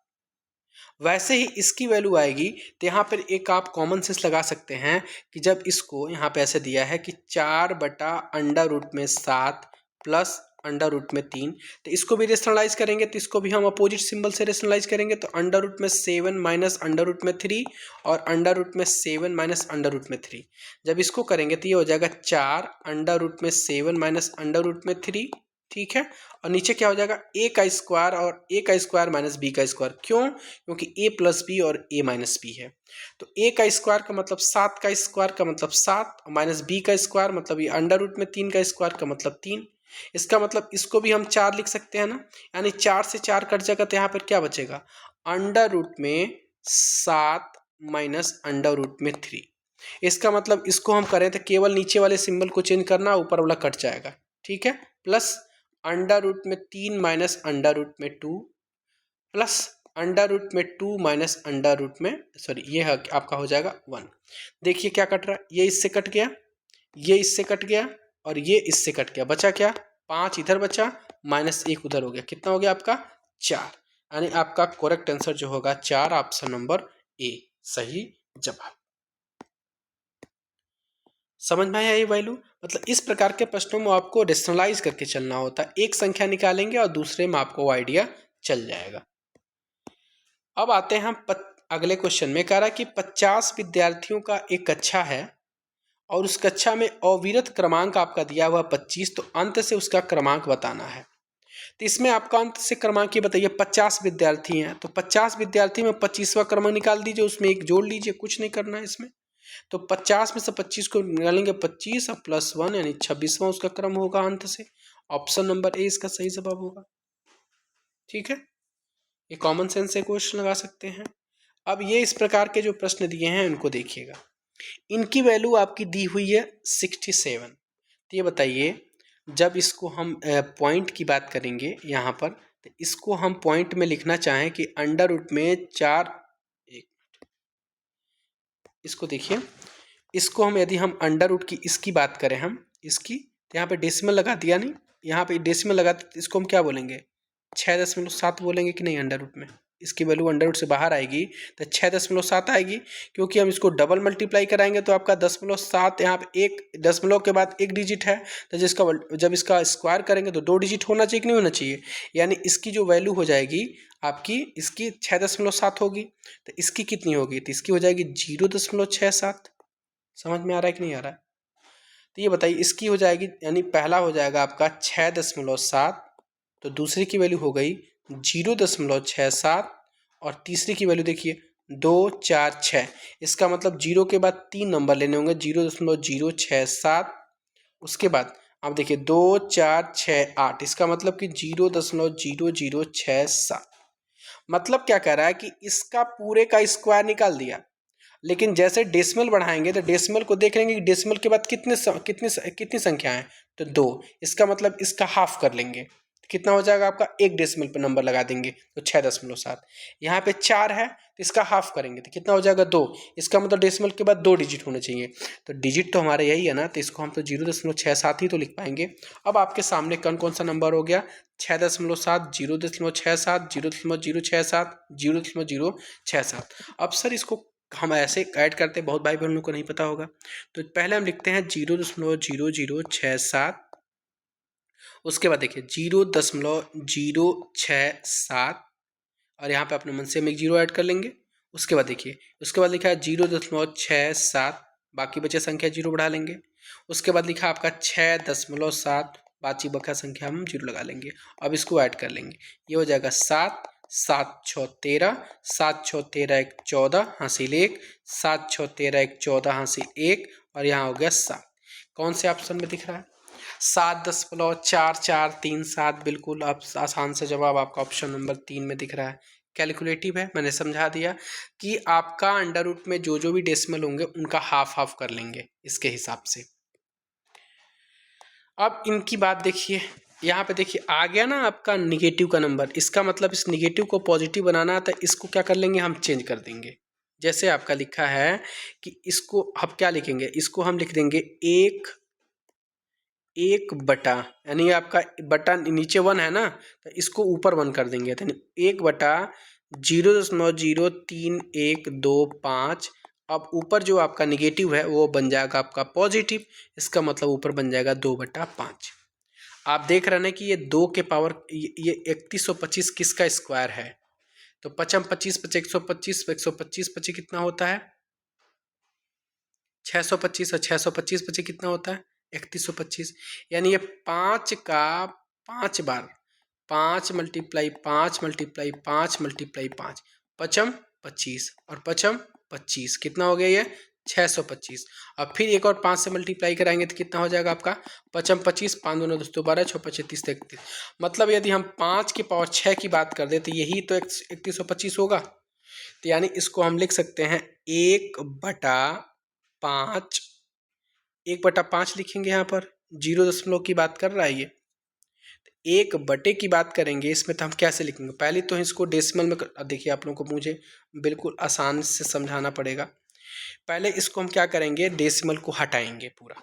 तो डेसिमल को हटाने के लिए यहाँ पे कितने कितने डेसिमल के बाद कितने नंबर हैं 2 3 5, यानी 5 ऊपर मल्टीप्लाई करना पड़ेगा 0 से, यानी जो ऊपर मल्टीप्लाई कराएंगे तो इस प्रकार आपको नंबर प्राप्त हो जाएगा 5 0 4 0 हुआ ना, एक 5 0 हो गया। और नीचे जब इतने जीरो से मल्टीप्लाई कराएंगे तो कंप्लीट नंबर आपको इस प्रकार मिल जाएंगे। अब हो गया आपका 2/5। अब हमारा आसान हो जाएगा। ये बताइए ये किसका स्क्वायर बनेगा, 10 के पावर ये है 10 के पावर 6 है ना, 2 4 5 और 1 6 है ना, और ये क्या है आपका 5 के पावर 6 है। इसको लिख पाएंगे हम क्या कि 10/5 के पावर 6, और यहाँ पे आप सॉरी ये 5 है ना आपका, ये 5 है ना, 5 माफ़ी चाहते हैं हम, यहाँ पे 5 ही नंबर है तो इसका मतलब हमारा 5 ही तो होगा, और ये भी तो हमारा 5 के पावर 6 नहीं है, 5 के पावर 5 है, तो ये हमारा ये भी 5 के पावर 5 हो गया। यानी आपका हो गया 10/5 के पावर 5, और ऑलरेडी हमारा 2/5 यहाँ पे था तो 5 से 5 कट गया, तो हमारा कितना आया, ये 10/5 को हम 2 लिख सकते हैं और 2 के पावर 2 हो गया, इसका मतलब इसकी वैल्यू कितनी हो गई 4। Option number C. इस प्रकार के आंसर देखिए, दिख तो रहा है छोटा, देखन में छोटा लगे, घाव करे गंभीर, लेकिन इसी प्रकार से क्वेश्चन यहाँ पे बनेगा। अब ये कह रहा है 196 के अभाज्य गुणनखंड में अभाज्य गुणनखंडों का घातांकों का योग बताना। इसका मतलब कि 196 को हमको क्या करना है, अभाज्य गुणनखंड निकालना है। ठीक है, तो 2 9 18 होता है, 2 8 16, 2 चौक 8, 2 9 18 और 7 7 49 और 7 1 7। इसका मतलब 2 का स्क्वायर मल्टीप्लाई 7 का स्क्वायर। मुझे केवल घातांक की तो बात करना था, जोड़ना था, तो 2 और 2 जोड़ देंगे, कितना हो जाएगा 4। Option number B. दोबारा रिपीट है ये क्वेश्चन। अब इसमें देखिए, अब यही आपका फार्मूला वाली बात आ गई कि नहीं आ गई, कि प्रथम n प्राकृतिक संख्याओं का माध्य मैंने बताया है आपको। क्या बताया था कि sir n+1 divided by 2, n प्राकृतिक संख्याओं का माध्य n+n/2 और n+n/2 की वैल्यू दिया है 3n/5। क्रॉस मल्टीप्लाई करा लीजिए, इस प्रकार से चीज़ों को क्रॉस मल्टीप्लाई कराइए। 5 को इससे मल्टीप्लाई कराइए तो 5n+5 और इसको मल्टीप्लाई कराएंगे तो 3 दूना 6n, तो 5n। देखिए यहाँ पे 5 रखिए यहीं पे, और 6n में से इस 5n को इधर लाएंगे तो 5n ये हो गया, यानी n की वैल्यू कितनी मिल गई बेटा, 5। तो ऑप्शन नंबर हमारा बी इसका सही जवाब हो जाएगा। अगले क्वेश्चन में आते हैं। कह रहा है कि m के पावर n दिया है, यानी m के पावर n है और ये है 32। ये बताओ कौन सी संख्या है ये 32 का स्क्वायर किसका बनेगा। तो हम कुछ नहीं करेंगे, 32 का हम क्या करेंगे, गुणनखंड निकालते जाएंगे। 2 16, 2 8, 2 4, 2 2 और 2 से 2। इसका मतलब कि m के पावर n की बात करें तो 2 के पावर हम 5 की बात करेंगे, यही तो होगा। इसका मतलब m बराबर 2 और n बराबर 5। क्लियर है। और हमारा क्या पूछ रहा है क्वेश्चन में कि n के पावर mn, और n हमारा क्या है 5, और mn कितना हो जाएगा 10, यानी 5 की पावर 10 हमारा आंसर है। ऑप्शन नंबर बी में सही जवाब है। उम्मीद करते हैं आपको समझ में आ रहा होगा। प्लीज़ आपको समझ में आ रहा है तो वीडियो को लाइक करना ना भूलें। चलिए अगले क्वेश्चन की तरफ बढ़ता है। कह रहा है कि यदि n एक प्राकृतिक संख्या है तो 6 के पावर n माइनस 5 के पावर n हमेशा समाप्त होता है। ये बताइए, यदि हम n की वैल्यू 1 ले लें तो 6 के पावर 1, 5 के पावर 1, इसका मतलब कि 6 में से 5 जा कितना बचेगा, 1 ही बचेगा ना। कह रहा है कि हमेशा एक, हम कोई और एग्जाम्पल लेके मान लीजिए n की वैल्यू हम 2 ले लें तो 5 के पावर हम 2 की बात, 6 के पावर हम 2 की बात करेंगे और 5 की पावर 2 की बात करेंगे। तो ये मतलब 6 6 का 36 होता है, 5 25 होता है। इसका मतलब 36 में से 25 है कितना होगा, 36 में से 25 है क्या होगा आपका 11। कह रहा है कि हमेशा समाप्त होता है किससे। तो यदि हम इस प्रकार का नंबर लेते हैं और ये आपका n एक प्राकृतिक संख्या है तो हमेशा हमेशा किससे समाप्त होगा, कोई नंबर आ रहा है क्या आपका, 1 आ रहा है कि पूरा इनमें से कोई नहीं होगा। जब आप क्या, तो उम्मीद करते हैं आपको समझ में आ रहा होगा बात। क्या मैंने बोला कि कह रहा है कि समाप्त होता है, इसका मतलब ये भी किससे समाप्त हो रहा है, 1 से, यानी कोई भी संख्या आप लेंगे तो 1 से समाप्त होगा। तो ऑप्शन नंबर डी आपका सही जवाब हो जाएगा। अगला क्वेश्चन देखिए, ये क्वेश्चन देखिए क्या कह रहा है। ये कह रहा है कि 9 पेंसिल और 3 रबर की कीमत आपकी कितनी रुपए है, तो आप 2 पेंसिल और 3 रबर की कीमत 9 रुपए है। तो कह रहा है कि 4 पेंसिल और 6 रबर की कीमत 18 रुपया है। तो आपको बताना है प्रत्येक पेंसिल और प्रत्येक रबर की कीमत कितना होगा। ये बताइए, यदि हम किसी को बराबर, यदि हम इसको बराबर कर दें तो ये तो मेरा 18, ये 6R, ये 4P, तो माइनस करने के बाद तो कोई नंबर मिलेगा ही नहीं, मतलब सभी के सभी आपस में बराबर हो जाएंगे। तो इसका मतलब इसकी 1 से ज़्यादा संभावना हो सकती है नंबर की। तो हम इस प्रकार के क्वेश्चन में क्या करेंगे, हम ऑप्शन का हेल्प लेंगे। चलिए मान लेते हैं कि प्रत्येक कीमत पेंसिल की 1 रुपये है। यदि हम 2 पेंसिल की कीमत 1 रुपये माने तो 2 पेंसिल, एक पेंसिल की कीमत 1 रुपया है तो 2 पेंसिल की कीमत 2 रुपया हो गया, और 1 रबर की कीमत 2 रुपया है तो 3 रबर की कीमत 6 रुपया हो गया। तो 6 2 8 हो गया, यानी ये ऑप्शन नंबर ये सेटिस्फाइड नहीं हो रहा है। अब चलिए, अब हम पेंसिल की कीमत 2 रुपया रखें तो 2 पेंसिल की कीमत 4 रुपया हो गया, और यदि हम एक रबर की कीमत 1 रुपया रखें तो 3 रबर की कीमत 3 रुपया होगा, ये भी हमारा 7 है। ये भी ऑप्शन नंबर सेटिस्फाइड नहीं हो रहा है। अब क्या बात करेंगे कि मान लीजिए पेंसिल की कीमत 3 रुपया है एक का, तो 2 पेंसिल की कीमत कितना होगा 6 रुपया। यदि मान लीजिए रबर की कीमत 2 रुपया है, तो रबर यहाँ पे कितना है 3, तो 3 दूना कितना हो जाएगा 6, तो 6 और 6 कितना हो जाएगा 12। इसमें से कोई भी ऑप्शन सेटिस्फाइड ही नहीं हो रहा है, तो इसलिए ऑप्शन नंबर क्या हो जाएगा आपका ई, उपरोक्त में से कोई नहीं। समझ में आया? इस प्रकार के ऑप्शन में आप ऑप्शन चेक कर देंगे, बहुत सारे इसके नंबर हो सकते हैं, आप एक की बात नहीं कर सकते हैं। अब इसमें क्या कह रहा है कि 1 से लेकर के 50 तक की कितनी अभाज्य संख्याएं आती हैं। अभाज्य संख्या मैंने क्या बताया था, मैं जानेंगे तब तो जानेंगे, इसलिए मैंने आपको पहले थ्योरी क्लास दे दी है। तो अभाज्य संख्याएं वो संख्या होती हैं जो केवल अपने आप से कटे और 1 से कटे और किसी भी संख्या से कटे ही ना। तो आपको 1 से लेकर के 50 तक की बात करना है। चलिए मेरे साथ लिखिए, 2 होगा, 3 होगा, 5, 7, 11, 13, 17, 19, 23, 24, 25, 26, 27, 28, 29, 31, 34, 35, 36, 37, 38, 39, 41, 43, 44, 45, 46, 47, 48, 49 कोई नहीं है। ये सभी के सभी संख्याएं हैं जो कि अभाज्य संख्याएं हैं। इसको बताना है कि कितनी है, तो 1, 2, 3, 4, 5, 6, 7, 8, 9, 10, 11, 12, 13, 14, 15, यानी ऑप्शन नंबर बी आपका सही जवाब है। ये आपकी टोटल 15 संख्याएं हैं जो 1 से 50 तक। तो जो बच्चा जानता होगा अभाज्य संख्याएं वही तो लिख पाएगा। ठीक है, अब आते हैं इसके तरफ। अब इसमें भी कुछ नहीं करना आपको, अब इसमें देखना है कि डेसिमल के बाद सभी के सभी यहाँ पर नंबर कितने हैं, तो आपका 4 और 4 8 यहाँ पर भी है, 4 और 4 8 यहाँ पर भी है। तो जिस नंबर से मल्टीप्लाई कराएंगे तो आपको डेसिमल को ख़त्म करना है, तो डेसिमल को ख़त्म कर लीजिए ना। हम डायरेक्ट लिख देते हैं आपका 1225 ऊपर और 5 2 5 3 2 9 नीचे, और ये इसको अंडर रूट में कर लेते हैं। ये बताइए, आपको दिख रहा है 1225 किसका स्क्वायर होता है? यदि आपको स्क्वायर पता होगा तो आप तुरंत बता लेंगे किसका स्क्वायर होता है। हमारे ख्याल से 1225 स्क्वायर किसका होता है, तो क्या 35 का स्क्वायर होता है? एक बार करके देख लीजिए। 5 25 के 5 हासिल 2, 5 15 2 17, 5 15 के 5 हासिल 1, 3 3 9 1 10, ये हो गया 5, ये हो गया 2, ये हो गया 2 और 1 5, यानी ये तो निकल के आ गया आपका कौन सा 35।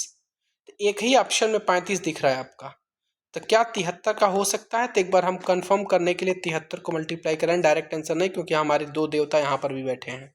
तो 3 तरीके 9 और 7 तरीके 21, 7 तरीके 21 हासिल 2, 7 7 49 तो 51, 9 2 3 5, यानी जाहिर सी बात है ये निकल के आ गया किसका? 73 का। तो ऑप्शन नंबर 1 हमारे सामने सही जवाब हो जाता है। ठीक है, वीडियो पसंद आ रही है आप लोगों को, मज़ा आ रहा है? कमेंट करके ज़रूर बताएंगे आप लोगों को वीडियो कैसी लगी।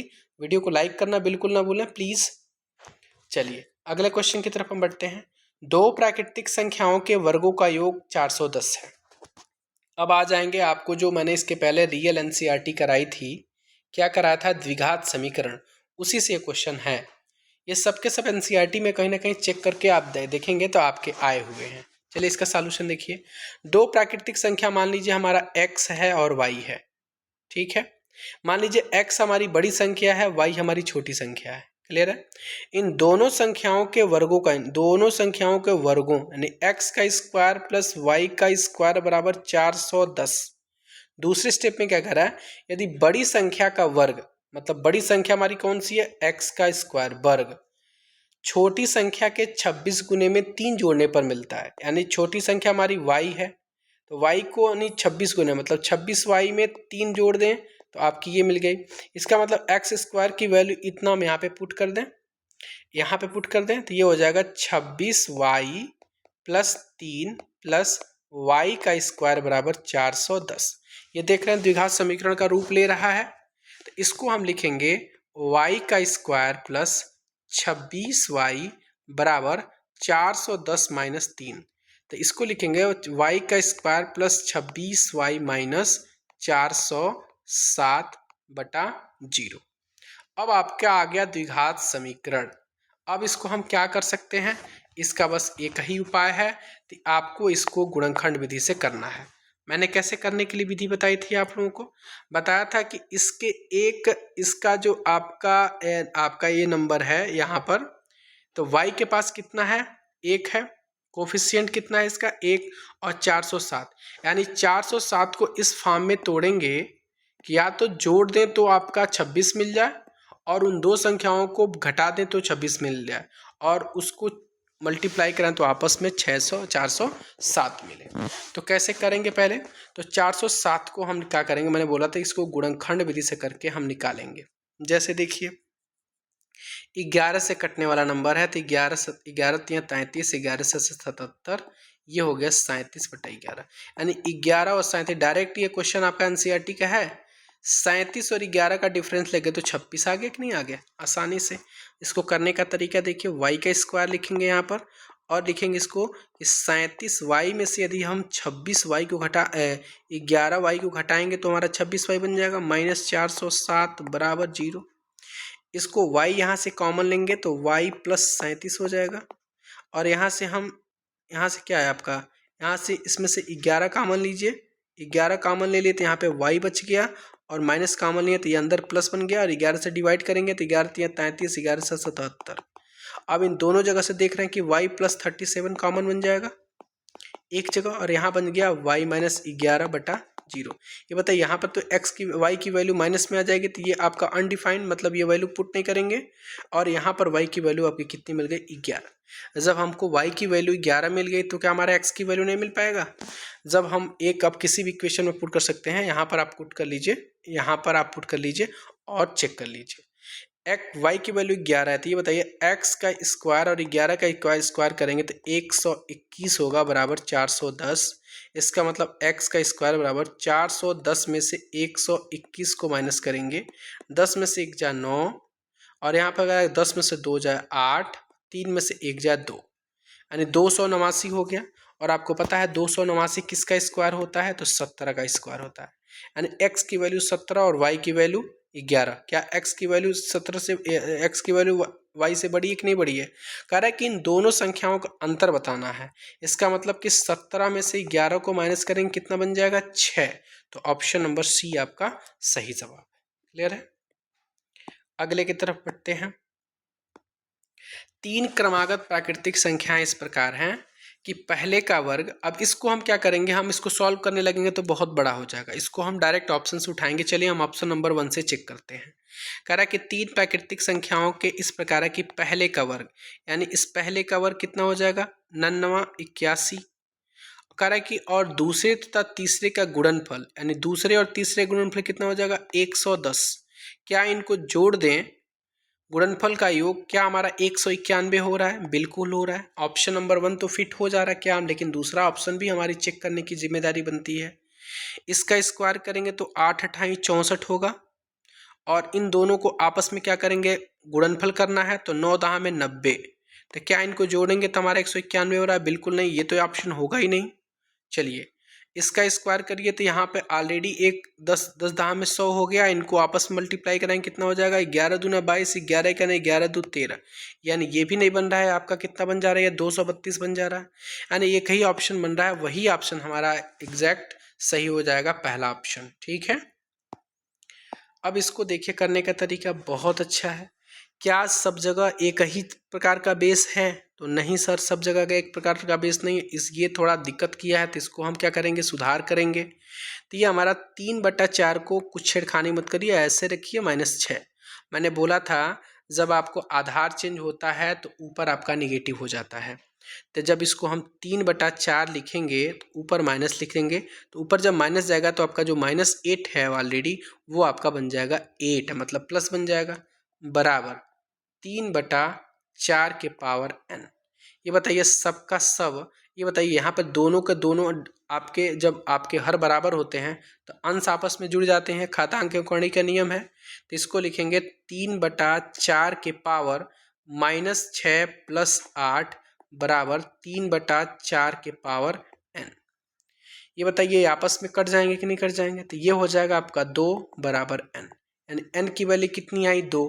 किसी ऑप्शन में दिख रहा है क्या, नहीं, तो ऑप्शन नंबर ई इसका सही जवाब हो जाएगा। क्लियर है मेरी बात। अब ऐसा नहीं है कि हड़बड़ा गई बाप रे भाई क्वेश्चन तो वही भी निकलेगा, हम ही गलत किए हैं। तो इसी प्रकार के क्वेश्चन में आपको देखो है तो आसान, लेकिन आपको यहाँ पे घनचक्र बना देगा, आपको 2 बार 3 बार करने के लिए बोलेगा, करेंगे टाइम वेस्ट होगा। कॉन्फिडेंस से पहली बार में करिए, चेक करिए, आगे बढ़िए, ठीक है। और एक बार वैसे क्रॉस चेक कर लेना चाहिए, इस प्रकार के क्वेश्चन में गलतियां हो जाती हैं। ये क्वेश्चन देखिए बहुत अच्छा क्वेश्चन है, सरलीकरण करना है इसका।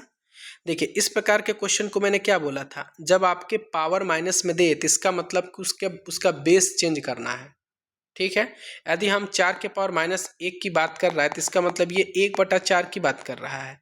तो ये हम लिखेंगे, ये आपका 1/4 है और ये आपका 1/8 है, ये ब्रैकेट में है, और यहाँ पर डिवाइड का सिंबल है, ये है 1/।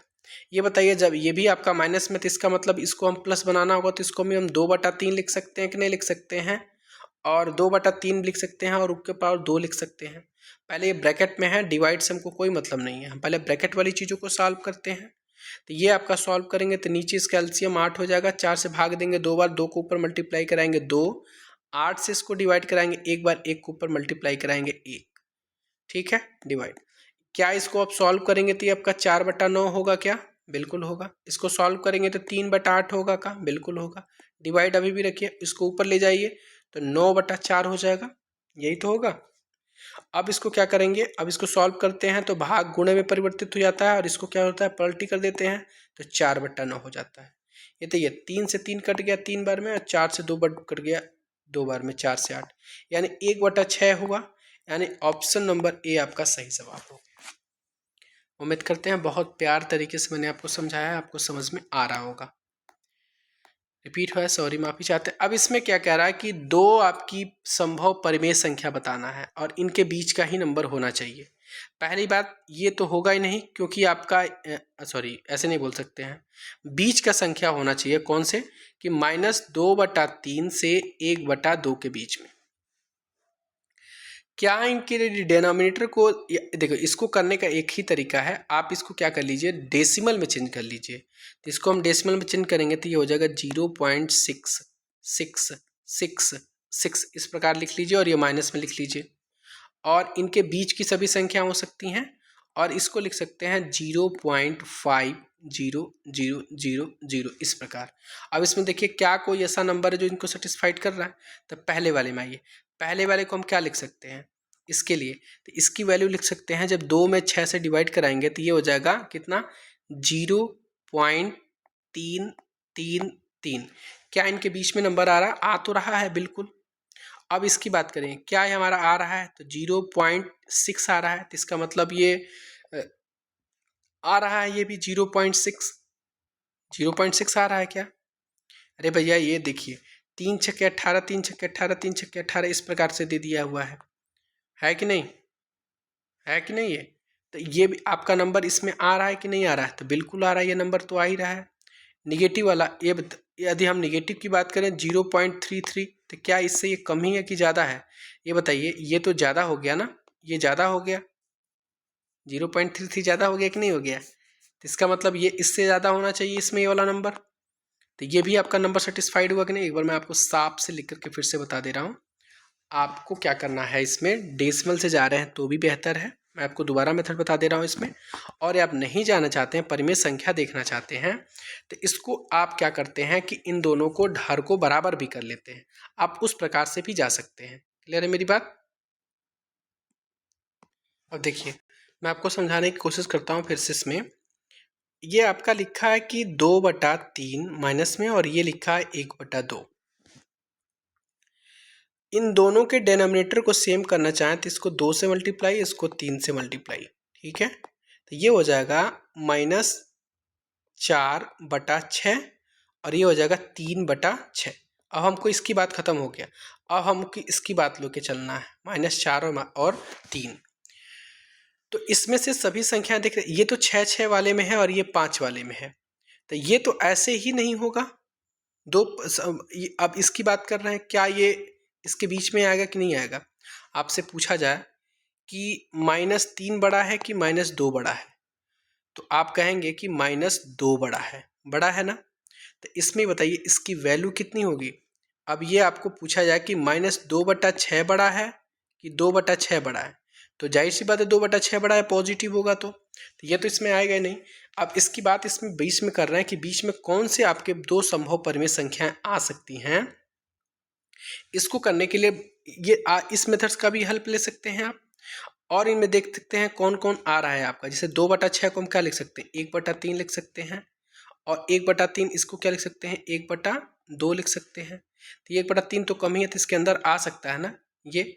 यानी एक संख्या हमको दिख रही है कि -2/6 और 2/6, ये वाली संख्या हमारी आ सकती है। ऑप्शन नंबर बी आपका सही जवाब हो जाएगा। ठीक है, अब आगे हम बढ़ेंगे। क्वेश्चन नंबर हमारा अगला है, कह रहा है कि बिना दोहराव के 0, 1, 2, 3, 4 का उपयोग करते हुए कितनी 4 अंक की संख्याएं बनाई जा सकती हैं। जैसे मान लीजिए आपको करना है 0, 1, 2, 3, 4, आपको दोहराव नहीं करना है, और कितनी 4 अंक की संख्या बनाई जा सकती हैं।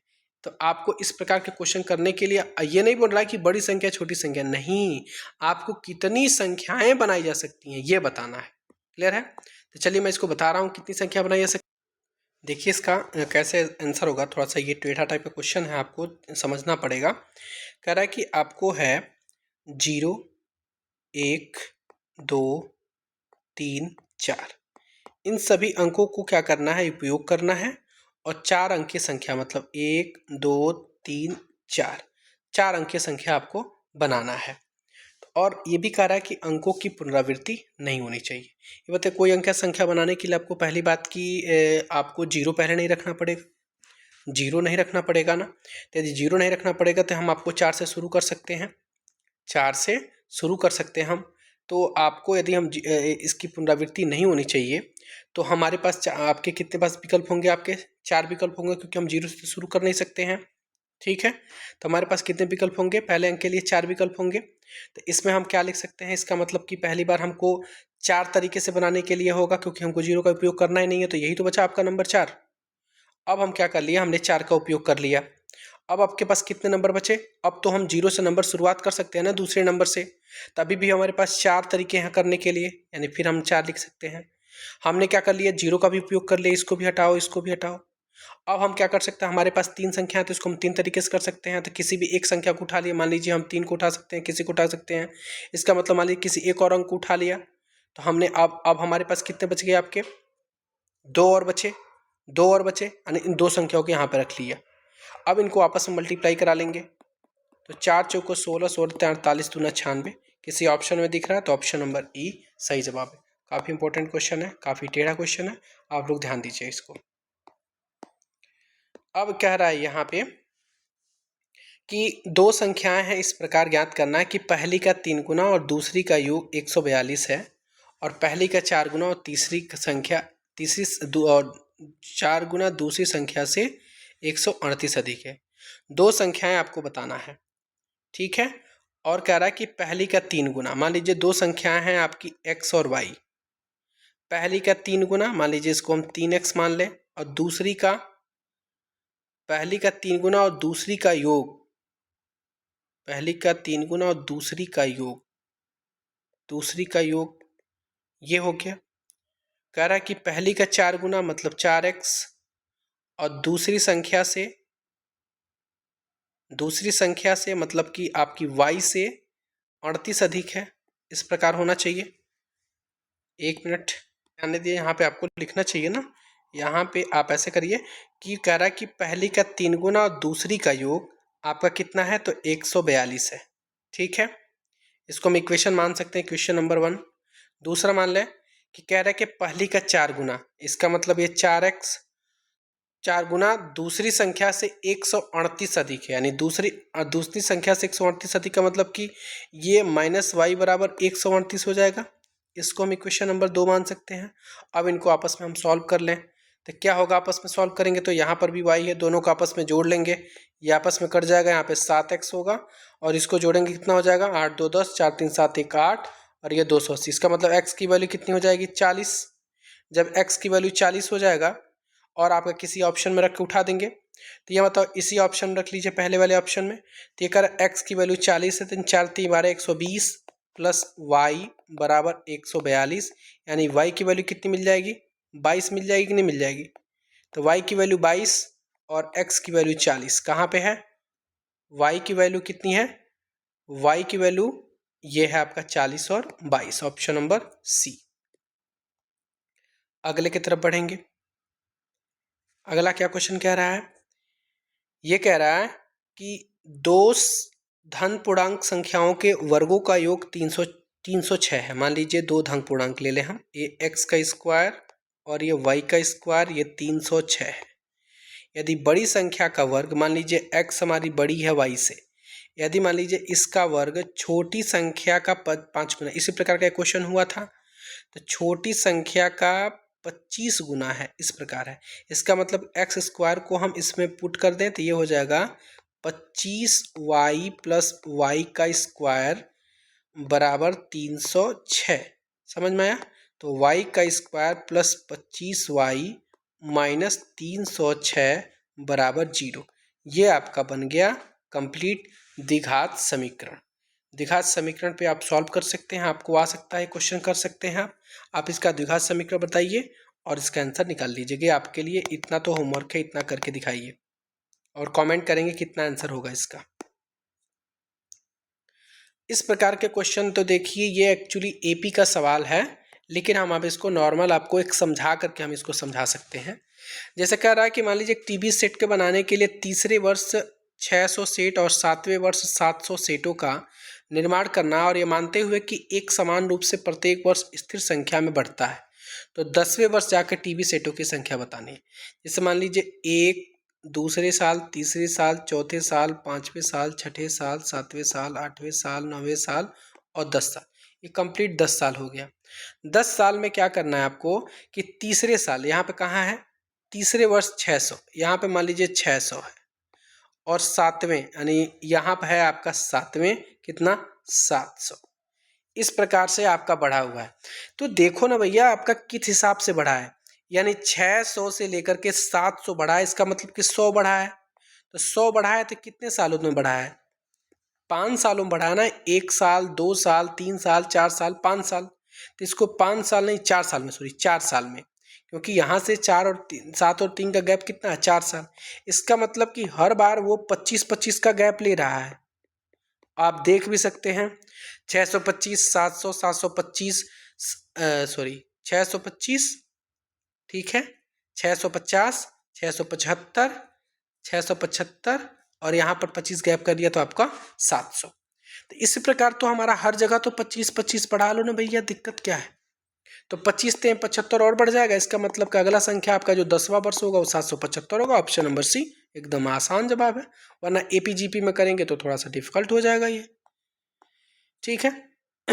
अगला क्वेश्चन है, एक भिन्न का अंश दिया हुआ है और हर का योग है। यदि अंश में 1 जोड़ दिया जाता है और हर में 2 घटा दिया जाता है 2/3।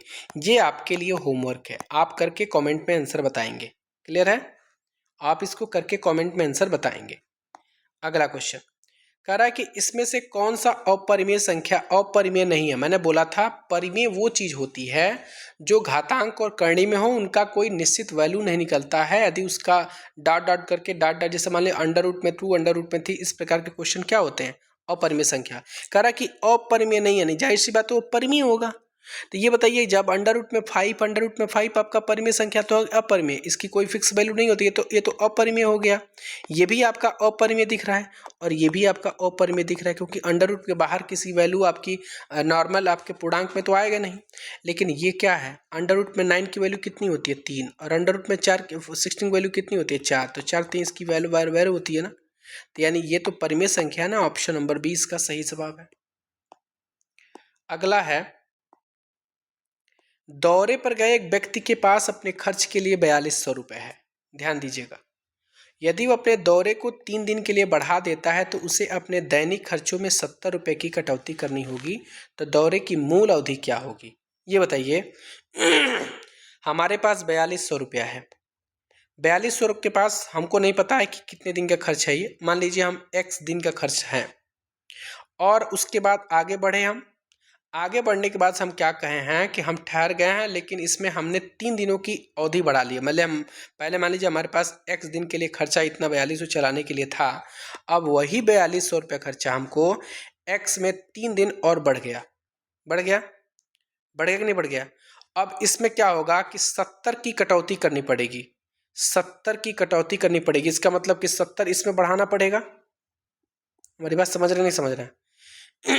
70 इसमें आपको बढ़ाना पड़ेगा, ये क्वेश्चन है। अब इसको इसके पास लाएंगे तो 4200 बटा एक्स माइनस 4200 बटा एक्स प्लस 3 बराबर 70 हो गया। 4200 आपको कॉमन ले लेना है, ये हो जाएगा 1 बटा एक्स माइनस 1 बटा एक्स प्लस 3 बराबर 700। आप देख लीजिए ना, इसको काट सकते हैं क्या आप? इसको आप काट सकते हैं, हाँ इसको आप तो काट सकते हैं। इसको इससे काट लीजिए और इसको इससे काट लीजिए, 7×6=42, ये 60 हो गया। इसका मतलब कि 1 बटा एक्स माइनस 1 बटा एक्स प्लस 3 बराबर 1/60 हो गया। अब इसको सॉल्व कर लीजिए, ये हो जाएगा x प्लस 3 माइनस एक्स बटा एक्स का स्क्वायर प्लस 3x बटा 1/60। ये इससे कट गया तो ये क्रॉस मल्टीप्लाई 180 हो जाएगा बराबर x का स्क्वायर प्लस 3x। ये आपका बन के आ गया। तो ये बना क्या आपका, ये यही तो बना है कि x का स्क्वायर क्या बना है आपका, यहाँ पे बता दे रहे हैं, x का स्क्वायर प्लस 3x माइनस 180 बराबर 0। अब आपको 180 और इसमें बताना है तो आपको पता है कि 15 और 12 का मल्टीप्लाई 180 होता है और इनका डिफरेंस 3 होता है। मिल गया आसानी से, यानी 15 और 12 के ही टर्म में आंसर आएगा। तो ऑप्शन में तो 15 तो दिया नहीं है, यानी ऑप्शन नंबर हमारा क्या है, 12 है, तो इसलिए ऑप्शन नंबर बी इसका सही आंसर है। आप इसको कॉमन सेंस से भी क्वेश्चन लगा सकते हैं। आप इसका द्विघात समीकरण भी निकाल सकते हैं, जिसमें आपका जो 15 होगा निगेटिव में आएगा और 12 आपका क्या होगा, पॉजिटिव में आएगा, इसलिए आपका आंसर क्या बनेगा, आपका पॉजिटिव वाला बनेगा। अगला क्वेश्चन, एक घड़ी है 8 बज रहा उसमें और यह घड़ी 24 घंटे में 10 मिनट आगे बढ़ती है। अगले दिन जब घड़ी दोपहर के 1 बजे हो तो इसका ठीक समय होगा। ये बताइए, 24 घंटे में वो 10 मिनट फाल से आगे चलती है। तो ये बताइए, अगले दिन यदि 8 बजे से लेकर के अगले दिन 8 बजे तक तो 24 घंटा हो गया, लेकिन 1 बजे की बात करना, मतलब कि 8 4 12, 4 घंटा और ये और एक 5 घंटा, मतलब कि 5 घंटा और एक्स्ट्रा हो गया। इसका मतलब कि 29 घंटे की बात कर रहा है। तो आपको 24 घंटे में यदि 10 मिनट तो 29 घंटे में कितना, तो 10/24 गुणे 29, इसका मतलब कि 290/24, इसका मतलब कि 145/12 क्या हो जाएगा। इतना आपको एक्स्ट्रा, आप इतना वो आगे है, तो इसको हम क्या लिख सकते हैं, 12/44 का मतलब कि 12 मिनट और आपका 1/12 सेकेंड है, इसका 1/12 मिनट, तो 12 मिनट और इसको हम बोल सकते हैं 1/12 को सेकंड में चेंज करना चाहें तो 60, यानी 12×25 = 60, इसका मतलब 12 minute 5 second. 12 minute 5 second extra है तो 12 मिनट 5 सेकेंड उसको बैक करना पड़ेगा ना, यानी 1 बजे में से 12 मिनट आप माइनस करेंगे तो पहली बात की 12 बज के कितना होगा, 48 मिनट होगा कि नहीं होगा। 5 सेकंड को छोड़ दें तो ऑप्शन नंबर सी आपका सही होगा। वैसे देखा यदि 5 सेकंड को भी तो आपका आंसर ये होगा, लेकिन आयोग ने इसको आंसर मान लिया है तो इसलिए ऑप्शन नंबर आपका सी इसका सही जवाब होगा। ठीक है, 12:12, 12:48। अगला क्वेश्चन हम देखेंगे, ध्यान दीजिए। कह रहा है कि एक क्लास टेस्ट हो रहा है, इसमें कमल के गणित और अंग्रेजी में प्राप्त अंकों का योग 40 है। मान लीजिए वो गणित में पा रहा है कमल x, तो जाहिर सी बात है कि वो अंग्रेजी में कितना पाया होगा, तो इसी 40 में से x गणित में पा गया है तो अंग्रेजी में 40 - x होगा। अब देखो अगला क्वेश्चन क्या कह रहा है कि गणित में 3 अंक अधिक, गणित में x है तो अब गणित में 3 अंक अधिक x + 3 हो गया, और अंग्रेजी में 4 अंक कम, इसका मतलब कि 40 - x में से 4 अंक कम, तो ये कितना हो जाएगा, ये हो जाएगा 36 - x। क्लियर है, तो इनका गुणनफल 360 हो जाता है। तो कमल के द्वारा दोनों विषयों में अलग अलग संख्या बताना है। ये बताइए, अब ये x + 3 है और इनको मल्टीप्लाई करना है 36 - x, इन दोनों का गुणनफल करना है तो आपको 360 होना चाहिए। इसको मल्टीप्लाई कराइए 36x प्लस इसको इससे मल्टीप्लाई कराइए x का स्क्वायर, इसको करिए तो 36 × 3 = 108 माइनस 3x बराबर 360। ये बताइए 36 में, अब इसको एक्स स्क्वायर यहीं रखिए और इस 36x में से इस x को माइनस करिए, कितना होगा 33x होगा, यानी हो जाएगा प्लस 33x बराबर 360 में से 108 को माइनस, यानी हो जाएगा x का स्क्वायर प्लस 33x बराबर 10 में से 8 जाए 2, 5 में से 0 जाए 5 और 3 में से यानी 252, यानी x का स्क्वायर प्लस 33x माइनस 252 बराबर 0। कितना होगा भैया ये? अब आपको कुछ नहीं करना, 252 को क्या करेंगे आप, 21 12 होना चाहिए, तो x का square plus 21x plus 11x minus 252। एक बार हम कर लेते हैं ना, क्या दिक्कत है, एक बार हम करके देख लेते हैं, एक बार हम चेक कर लें हमारा कोई आंसर गलत तो नहीं है ना इसमें। चलिए आपको दिख रहा है ये 31 12 का आंसर है, यही ऑप्शन नंबर सही होगा, सी इसका सही जवाब हो जाएगा। करके देख सकते हैं आप, क्योंकि 21 12 का मल्टीप्लाई कराएंगे तो 252 होगा और इनको जोड़ेंगे तो आपका 33 होगा। ठीक है, चलिए अगला देखते हैं। इस प्रकार का क्वेश्चन जो दिया है कि x के पावर 31 प्लस 31, यानी x के पावर 31 प्लस 31 में करा कि x प्लस 1 से विभाजित करना है। इस प्रकार क्वेश्चन क्या करते हैं, ये जो है ना x प्लस 1, इनको हम 0 के बराबर रखते हैं तो x की वैल्यू -1 आ जाएगी। अब x की वैल्यू -1 इसमें पुट करेंगे तो -1 के पावर 31 प्लस 31, -1 के पावर यदि ऑड वैल्यू होती है, मतलब कि विषम संख्या होती है, तो इसकी वैल्यू -1 होती है और ये प्लस 31 है, इसका मतलब किसकी जो वैल्यू आएगी वो कितनी आएगी, तो 30 आएगी, यानी ऑप्शन नंबर सी इसका सही जवाब है। ये क्वेश्चन आपका इंपॉर्टेंट है, एग्जाम में आता है और आने की प्रबल संभावना भी है। तो इसी के साथ ही हम आपको शायद अच्छा और भी क्वेश्चन देख लेते हैं।